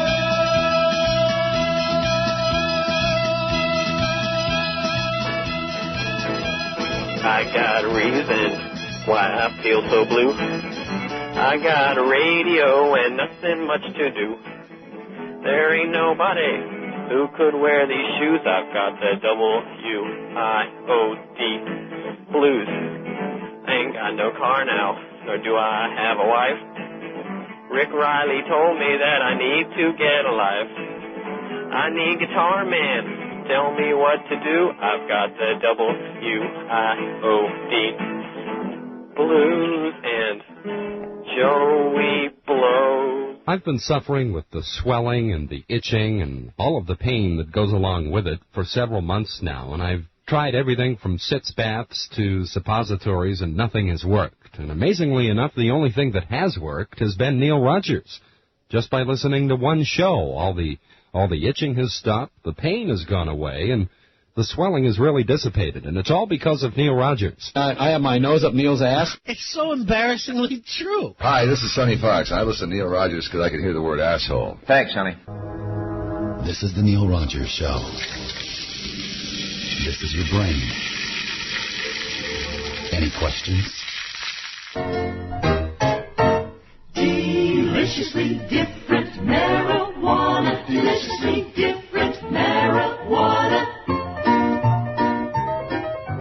Listen to me. This is Stan Beinstein for Sofa King. You understand? Where everything is held to the high Sofa King standards. The selection isn't just huge, it's Sofa King huge. Believe me, you'll never shop anywhere else. And Sofa King's prices aren't just low, they're Sofa King low. You'll never find them anywhere else. Listen to me. When I say Sofa King has a beautiful store, I mean Sofa King beautiful. When I say the staff is helpful, I mean Sofa King helpful. Listen to me. Get to know the Sofa King and enjoy a selection that's Sofa King huge, a staff that's Sofa King courteous, and prices that are Sofa King low. You'll never shop anywhere else. But don't take it from me. Take it from satisfied customer Frank N. Stein. Sofa King good. You said it, Frankie. Sofa King good. I'm as mad as hell, but I'm not going to take this anymore. As Sally Fitz would say, stick it up your ass. SoFloRadio.com, the special edition George Rodriguez Show. Highlights and comedy bits from the Neil Rogers Show. Partly cloudy and windy, cold with highs around 60. 55 degrees right now. Next news update at 3 o'clock. Bulletins at once. I'm Jennifer Rim. News, talk, and entertainment. Radio 610 WIOD. Okay, this is Phil Henry here on 610 WIOD. We've got our general manager and vice president Green in the studio because a little bit of a different way, I guess, to start the show today. Larry King is with us on line 3. And I think Larry's in Washington right now, Andy. Larry's in Washington. We thought we'd bring Bob in to ask Larry a couple of questions. We were all with interest told about some of the comments made by Mr. King to Don Shula over the weekend. And, of course, Don Shula retired last week as head coach of the Miami Dolphins. Bob Green is in studio with us. Larry. Hello, Larry. Hi, guys. How you doing today? Super. I understand you're getting ready to go to Los Angeles? Yeah, the snow stopped after 2.5 days of being trapped here. It's all blue skies now, but we got about 3 feet on the ground, which is, I think... There's a snow, absolutely snow. In Washington. Yeah. Every time I try, I do go to the Midwest a lot. Every time I try to travel up there, it's like every time New York is shut down, the rest of the country gets shut down. Yeah, well, everything is shut. I mean, if anyone's listening in Miami and they're flying to the Northeast... Larry, how you doing? The airport. Hi, Larry. Bob Green. Bob, how are you? How you doing today? Fine. I wanted to take over a little segment here of Phil's show if I could. Sure. Because we were, and I mentioned this to you when I called you originally. First of all, Henry Barrow sends his regards. Not that I've talked to Henry since. My man, Henry. Henry sends his regards. Cheryl sends her regards to you. That's great. Cheryl's still working there? Yes, she is. My God, she'll get her Social Security there. I'm not going to tell her that. Okay. I'm not going to tell her that. God. We, frankly, Larry, were a little bit taken aback, I guess is the best way to put it, by comments you made to Coach Shula on your program. My understanding was it was Friday evening. Yeah, well, I was taken aback when I had 2 different friends call me on, I think it was, one called Thursday night, one called Friday when it was learned that Don was going to retire, and they both said, boy, have you heard your old radio station? I said, no, I worked there 20 years with the only station ever to do the Dolphins, and they said, they're creaming them to death. So what do you mean over there? These maniacs are calling in, and they're saying personal things about him, and they're vilifying him, and there's a guy in the morning looking to knock him off. He should be out of coaching, and he's too old, and another guy criticizing the way he looks. So when I heard that from 2 different people, what I said to Don was, I heard that the station I worked at and you worked at, because Don and I did a show together every day on WIOD for... Right. was rapping you, and he said he hasn't... All he said, well, I'm just finishing. Oh, I'm sorry. Then he said he hadn't listened to talk radio in 2 years, but that he'd heard about it. Well... That's all. So if I'm wrong, tell me where I'm wrong. Well, first of all, we were not personally attacking Coach Shula. We do a talk show here, as you do. We have several. What we did do, and any talk show would do, certainly relative to a story of this kind of local import, was invite our listeners to call and voice their opinions. The host had no personal opinions about the coach? Neil Rogers, quite frankly, if you're speaking of Neil Rogers or Rick and Suds or any of the shows here, had nothing but the most glowing things to say about Coach Shula in his retirement. Now, while he was coaching... Neil Rogers has something glowing to say about someone? Neil was on... The day the retirement was announced, Neil said I'm nothing talking about before the retirement. I'm talking about after the retirement. After retirement, the whole city applauded him. I can assure you this, Larry. What about before the retirement? All right, I can assure you there was nothing personal in any negative statement made by Neil Rogers. What kind of criticisms were there? That his coaching ability had begun to slump, that the game perhaps was passing him by, that it was time to make room for a coach. And as you know, the popularity of Jimmy Johnson here is well known. I wrote in my column 3 years ago that Jimmy was going to come and coach Miami, and Jimmy told me that in Dallas. Phil Costin just says hi, too. He's in the other studio. But just let me say this. Yes. There's a way you can do it and a way you cannot do it. Now, you can encourage callers to vilify. I've been doing this a long time. I understand that. I started. I know that you were with our radio station for many years. Yeah. And so I know how to do a talk show. Daisy Pumpernicks. And I know how you can storm up a crowd. And the people who told me I have faith in. So you're telling me that Neil Rogers praised him. Larry, I would be shocked. I would not even bother you. I wouldn't even bother you with a phone call where I'm not talking about after retirement, everybody jumps on the bandwagon. That's below. No, I'm talking about before Coach Shula announced his retirement. Were your callers personal or insightful? The callers, some of the callers may have been, some may have not. When they were, what did you say to them? We got rid of them very quickly, to be perfectly honest with you. Many of them were dumped. Your inciting calls were off the air right away? They were off the air right away, and I apologize to Mr. Rogers for his fairness. Thank you. To the rest of the staff, and that the 2 people who told me must have been hearing things. I got to tell you, Larry, I take what I do very seriously. Hello? Larry, Bob's a little emotional. I'm sorry, I take what I do very seriously. And to have our radio station vilified on national... Now, hold on 1 second, Bob. Your station, I was Bob, in Miami. How long have you been general manager? Get Bob a glass of water or something. How long have you been general manager? I've been here since 1992. Okay, I was in Miami 2 years ago. Mm-hmm. The worst talk radio I ever heard in my life was on WIOD. The worst. You see, it's comments like that I think are very unfair. You want an opinion or not? Do you think Neil Rogers is a good talk show host? I think he's the best in the business. I think he's the worst I've ever heard. I think he's the best in the business. Well, if you're proud of him, if you're crying because Neil Rogers has been vilified, what I need to do you've got a weird case going here, man. Larry, could I jump? Why don't you go on Neil and cry with each other? All right, Larry, could I jump in for a minute? This is insane. Well, I've got a general manager here who's crying to Bob. If you can't handle this, I can do this or whatever we want to do. I never heard a worse station. All right.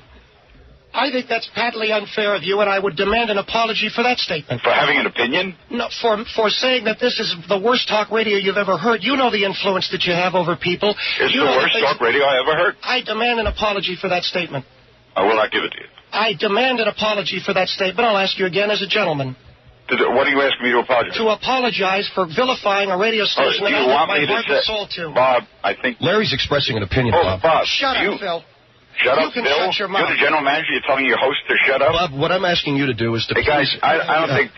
when I was on that station, you could look up class and you'd get WIOD written as class. Who did you name somebody? This is an embarrassing Who thing. did you work with? Who did you work with? I worked with Owen Wilson. Oh, he was terrible. Goodbye, Bob. He was absolute... Wait a second. I'm not going to talk. No, but wait a second. Wait a minute. On behalf of the Big Wilson family, yes. I demand an apology for you. Bob, Big Wilson passed away, and you called him terrible. All right, so the kettle calling the pot black. Is that what it is? You come on. Apologize to the Wilson family. All right, I apologize. Right, now, what do you think of Bill Calder? Bill Calder was probably one of the best I ever heard. The great talent. We did loads of things together. He was a terrific talent. And by the way, he was a very close friend of Neil Rogers. Do you think Neil Rogers is a talent? I think Neil Rogers is the preeminent radio talent in America today. Now, He's the worst talk show host I've ever heard. I demand an apology. No. I demand it. Bob, we can go back and forth on this, Bob. Yes. You don't even know your own station. On behalf of the Rogers family, apologize. Bob, we can go back and forth with this all the time. What's that crap supposed to mean? I apologize. His mother is listening. I apologize to Neil Rogers' wife. What is that crack supposed to mean? You said his family. I'm talking about his mother. He has relatives in this area. I would tell his mother that she raised a son who's a terrible talk show host. Bob, either you can go on with this or you can't. Bob, you can keep going with this. I'm not going to change my opinion. I can't believe it. Well, I can't. Bob, listen, man. If you want to come on, he's like crying over here. Give him some Rogers. Well, sorry, Bob. Hey, Larry, can I just ask you a question here? Where do you think Coach Shula is going to be going after this? Do you think he's going to... Well, I think he's going to be he'll be vice president of operations. He's running the team. Yeah, he's going to run the team from that standpoint. But do you think he might want to entertain any other coaching possibilities? You know, there's a rumor that Baltimore would ask him.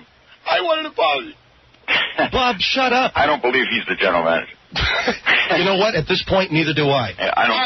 He can't be general manager. Is this a... Well, I'll tell you something. Are you still owned by Cox? Yes, we are owned by Cox. You know, I do charities for Cox every year, and have made appearances for the Cox people all over the country. Have you raised money? I don't. Of course. Well, that's a shock. All right. What I mean, look at Bob. If this is going to be contentious, I don't want to. I'm not going to make it contentious by telling you what I feel. What? Hello. Thanks a lot, Bob. I do it. You know something? One time in my life, I get a name on the show. One time, and this is what you do to me.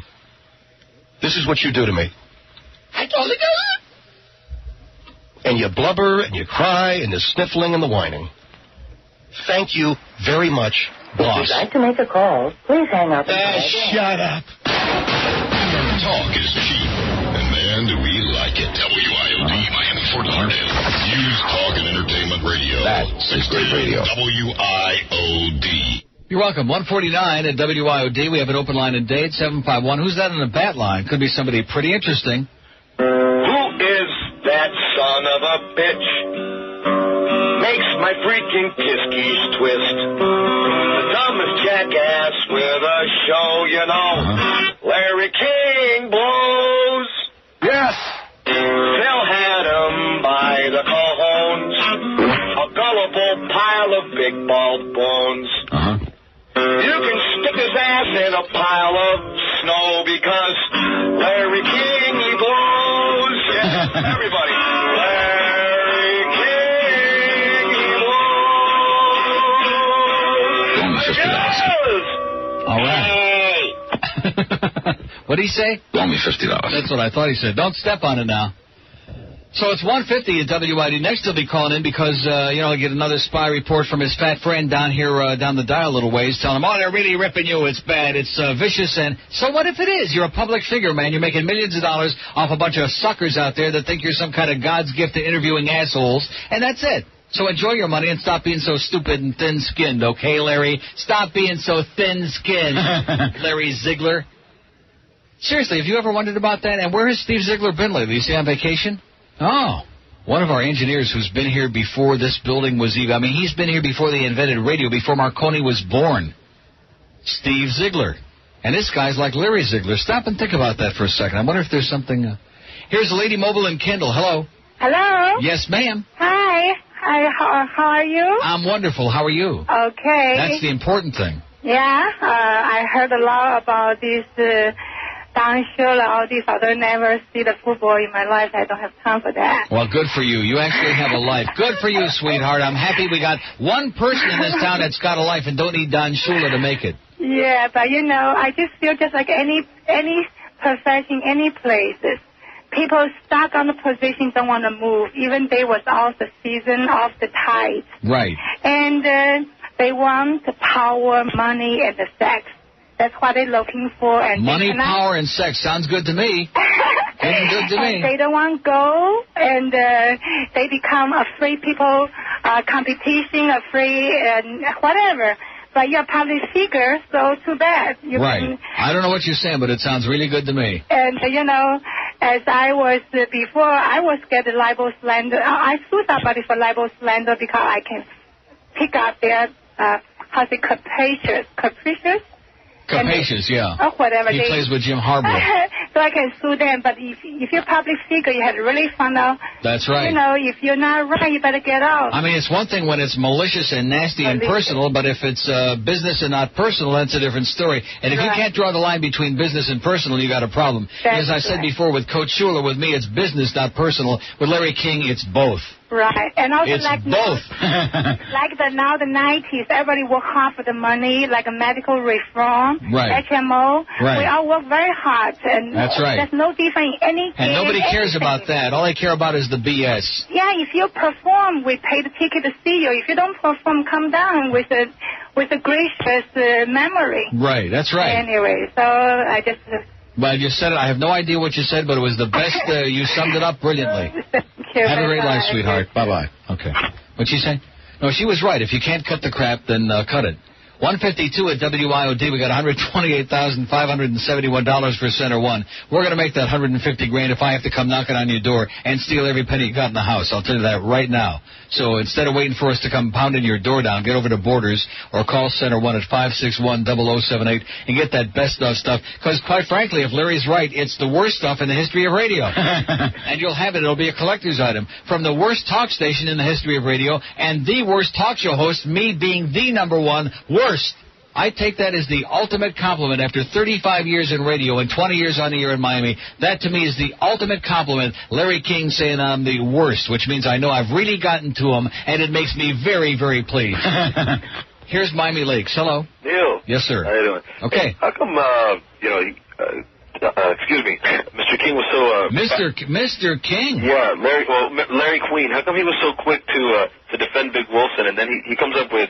that, he's going to apologize to your wife and stuff. How come that kind of stuff is funny or entertaining, but, Phil's making fun of Big Wilson, now that was, that's, off the record, because he was dead. Who cares? Big Wilson's exactly, dead. He's dead, and I don't think anybody cares. Whether he was great or he was terrible, he's dead. Who cares? Right, that's right, like George Washington. He may have been as great as the history books say. He may have been a jackass, but at this point, who gives a crap? Exactly. It's, as they say, history. Now, I mean, this business of it being thin-skinned, I can just see it now. I think you've just hit on something. You don't even realize it. I think Larry's going to have a whole new show now where they're going to bring stiffs on there. They're going to prop up dead people. Seriously. Just like and he's going to kiss their ass. Just like Shula.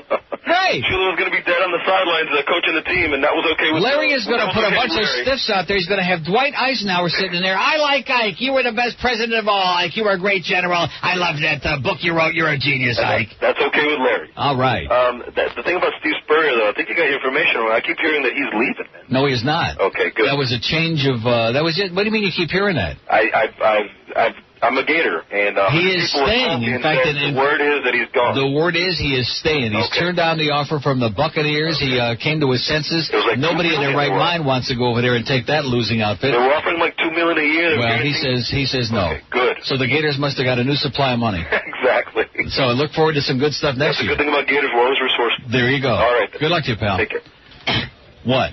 Steve Ziegler was very embarrassed at your comparison. I do owe an apology. There's been all this talk about issuing apologies, and Steve Ziegler, who's been here, like I said, he knows where all the bodies are buried.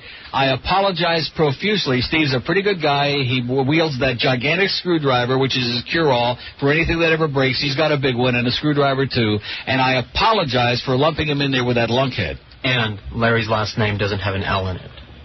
Oh, you're right. Zeiger. That's right. Well, I mean, you remember Zeiger and Evans. You're right. Larry Zeiger. Well, is that a name you would remember? You'd probably think it was Ziegler, too, because, out of sight, out of mind. Larry Zeiger. I'm so sorry. Because his son is named Larry Zeiger, who used to do a weekend talk show for us at WNWS, who really happened to be a pretty good kid. And I remember when he got married, in fact, he and Larry, for whatever reason, didn't speak to each other. What do you think of a son that don't talk to his father? George?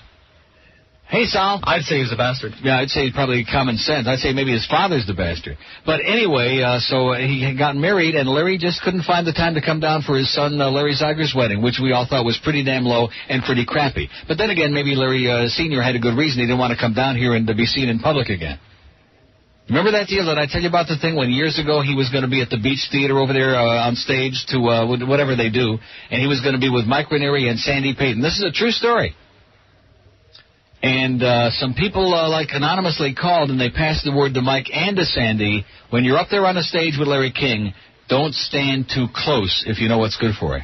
And guess what? The appearance was canceled. He never showed up. What a surprise. Here's Palm Springs North. Hello.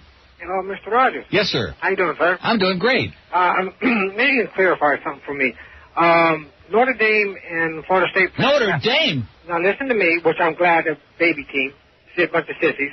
Notre Dame. No, listen to me. Now it's one thing to pick on a brainstem, but if you start picking on Notre Dame and Lou Holtz and Era Parsegian... Bunch of crybabies? No. Bunch of jackasses up there. A bunch of professional cross-rubbers. We shouldn't have said cross-rubbers. That's like cross-dresser. Florida State, and they played the last Orange Bowl game, correct? Anybody out there ever rubbed their cross? What is it? They played the last Orange Bowl game in the Orange Bowl? You're asking me? I don't remember. Who the hell knows? Oh, okay. Okay. Oh, you mean Notre Dame and FSU? Right, Notre Dame and FSU. I mean, just a few days ago, right? Even I can't forget that. That's going to be the last game in the Orange Bowl, correct? Right, that's the last Orange Bowl. That's the last Orange Bowl game, not the last football game. The Hurricanes are still playing there. I understand that. Okay, right. But now the Orange Bowl, is it going to be a Joe Robbie statement called the Orange Bowl still? Yes. It will be. Why not? Okay, I just wanted to know that. I mean, let's not take it too literally. I mean, they could play it like, you know what I'm saying? Right. I mean, what difference does it make what fruit we're calling it? It's like the Citrus Bowl. A fruit by any other name would smell the same. Right. Okay. Now, one other question. Did you watch the Dallas game? Of course. Okay. Did you see Mr. Big Shot Millionaire Deion Sanders when he caught that interception? How he pranced around like, "Hey, I'm." Oh yes, yeah. That whole. I don't have to reiterate what I think of that crap that goes on. I find that so unctuous and so obnoxious, and I think the NAACP ought to intervene and convince these guys that all that does is increase racism by 500%, and it's a very ugly and pathetic thing, and that people are just laughing at him. He strutted around like he was, "Hey, I'm God," Yeah. Well, he can kiss my ass too, okay? And now that you mentioned that, I hope that Green Bay beats them by 100 points, okay? I do too. Yeah. I do too. And because Barry Swisher's an asshole, and Barry Sanders, with there being, Deion Sanders, Barry ain't feeling too good, but Deion Sanders, with all that jiving and crapping and his $35 million, he can blow it out his ass. Yep. And he can elope with Larry King. and Mr. Madden, he said constantly about 4 or 5 times afterwards, now Dallas is playing like the Cowboys of old. Yeah. And then when Deion made that interception and stuff like that, and he did all the run backs and on the kickoff. Yeah. He's saying now. Now he's starting to earn some of that money. Now I'm starting to earn some of that money. Yeah, but he said he better also continue doing it for the next 3 games. Right. Or 2 games, or whatever, 2, I guess. Okay, I have a request. I know you can't get it on today, but maybe tomorrow morning. First thing tomorrow, if it makes any sense, if it's acceptable to me. Okay, I heard it right before Christmas. It's called a Vegimatic or Vegimatic. What word did you say? Vegimatic. That's the one. You got it. We're writing it down right now, and we'll turn it on tomorrow at 10:05. That thing is so funny, it's unbelievable. Okay. And you like that movie Once Bitten, that's a great show. It is. Oh, it's Jim funny. Carrey, God. I just watched it. I just watched it the other night. Okay. All right, sir, you have a good day. And back to you. Say goodbye. Bye. Say goodbye. Bye. WQAM, hello. John? WQAM, hello. How are you doing? WQAM, hello. Yes. Yes, sir. Yes.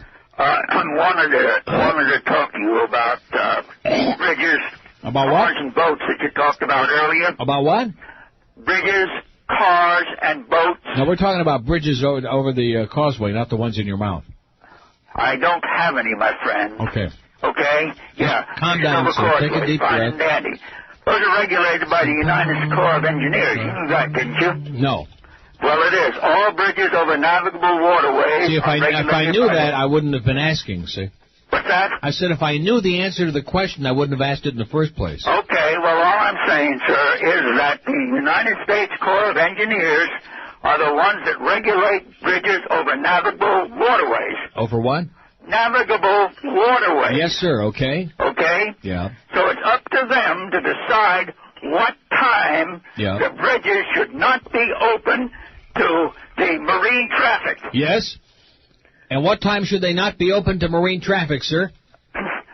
I'm telling you that they come up with the times. Well, what is the time? I believe it's at rush hour times, sir, that they are not open to marine traffic. Other than that, they are open to marine traffic. So, in other words, any schlep with a boat can come along and back up traffic for 2 miles. That is absolutely correct, sir. Well, what kind of a communist bunch of crap is that? That is not a communist bunch of crap, sir. Sounds like some kind of Neanderthal fascist commie pinko You've got conspiracy 5,000 to me. automobiles to one boat. Right, exactly. So the boat is going to stop for 5,000 cars? Is that it? No, I think that 50,000 cars ought to stop for one jackass in his boat. I think that's what they ought to do. Man, you better know your laws, mister, because you sure don't. That's right. I suppose you want the damn bridges closed to boat traffic in a hurricane, too. I want the bridges closed, period, okay? I want them closed. I want the bridge tender to go home and watch MTV and get the hell out of our lives. In other words, I want those bridges closed. Let them use the Julia Tuttle, okay? Let them use the MacArthur Causeway. I think they all ought to go on the George Washington Bridge and jump, all the bridge tenders. How do you like that, sir? Well, I don't know about you, but you sound like some stupid, idiotic jerk. This is Debbie. Yeah, hi, Debbie. I'm interested in getting some operations done. Okay. And some body contouring and some liposuction. Mm-hmm. And I was wondering if you get some tummy tuck? and lip augmentation, cosmetic breast surgery, facelift, all of these things. Mm-hmm. And I was wondering... What would you like to start with? Well, I need to get everything done. Probably the first thing I'd like to have removed is my thing. Okay, we don't do that. No. Could you do breast implants, though? It can be done, but I don't know that they would do it right away. It puts the lotion in the basket. Mm-hmm. How much? 5,000. Excellent. I'd like to have my skin resurfaced, too. Mm-hmm. Laser surgery. Mm-hmm. Have the lambs stopped crying yet, Mommy? Excuse me? Don't hurt Mommy's little baby. It puts the lotion in the basket. I'd like to get the liposuction that I saw on TV. Okay. Can you make me look more like a woman? Well, we'll have to see you first, and then upon looking at you, we can tell you that when we see you. Should I wear my skin suit made of body parts, Mommy? If you'd like to. It puts the lotion in the basket. Would you like to make an appointment? Yes. Okay, there is a $100 consultation fee. That's fine. Okay, My name is Buffalo Bill. Okay, let me get a little information from you, okay? Just one moment. It puts the lotion in the basket. I understand. It puts the lotion in the basket. Do you want to come in for a consultation for It puts the lotion in the basket. Okay. Would you like to make an appointment, or do you want to call me back? Or? It puts the lotion in the basket. I understand. I've got my skin suit nipple necklace. Bill. It puts the lotion in the basket. I understand that. Would you like to It puts the lotion in the basket.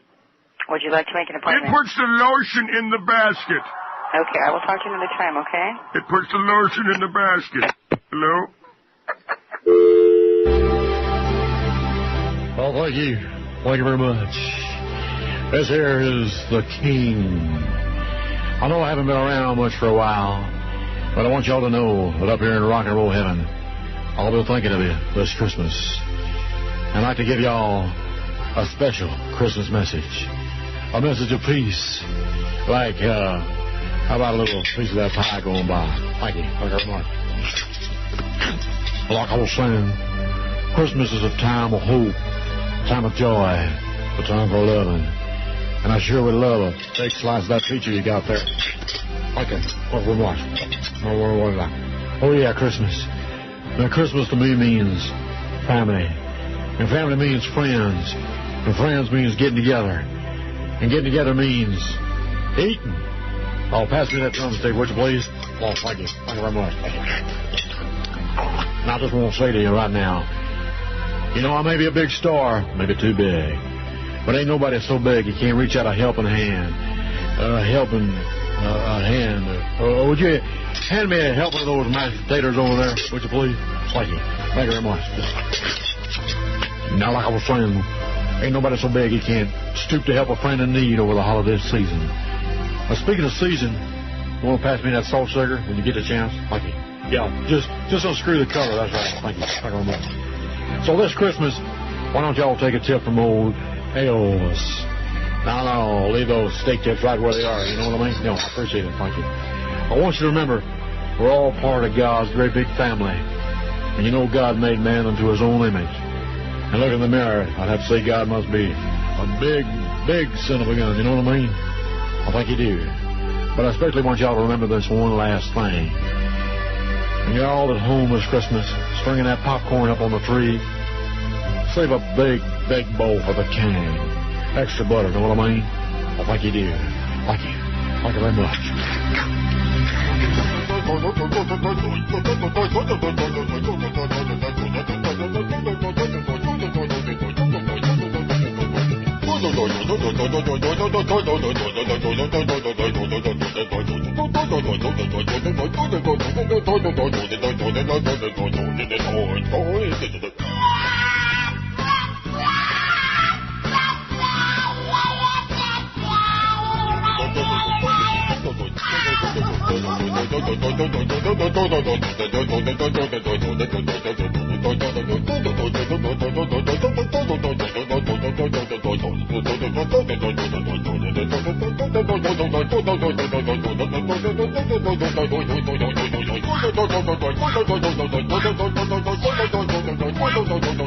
Thanks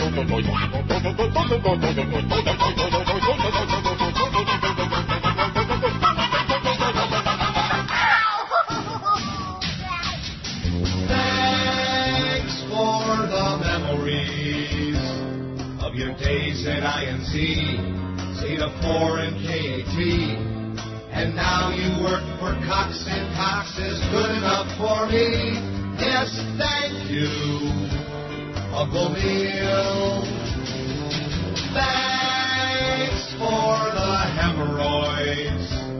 Joey Reynolds, Randy Rhodes, Gary Bruce, Drew Michael Show, and every other pain in the ass that's been through IOD doors. Yes, thank you, Uncle Neil. 20 years in this singing business, and you haven't changed a bit.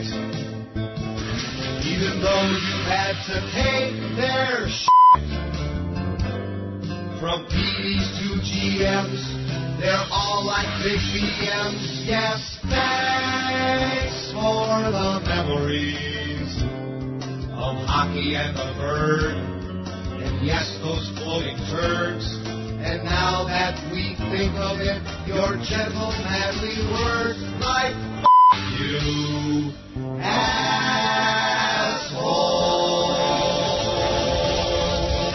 Bye. This is the South Florida Radio Network.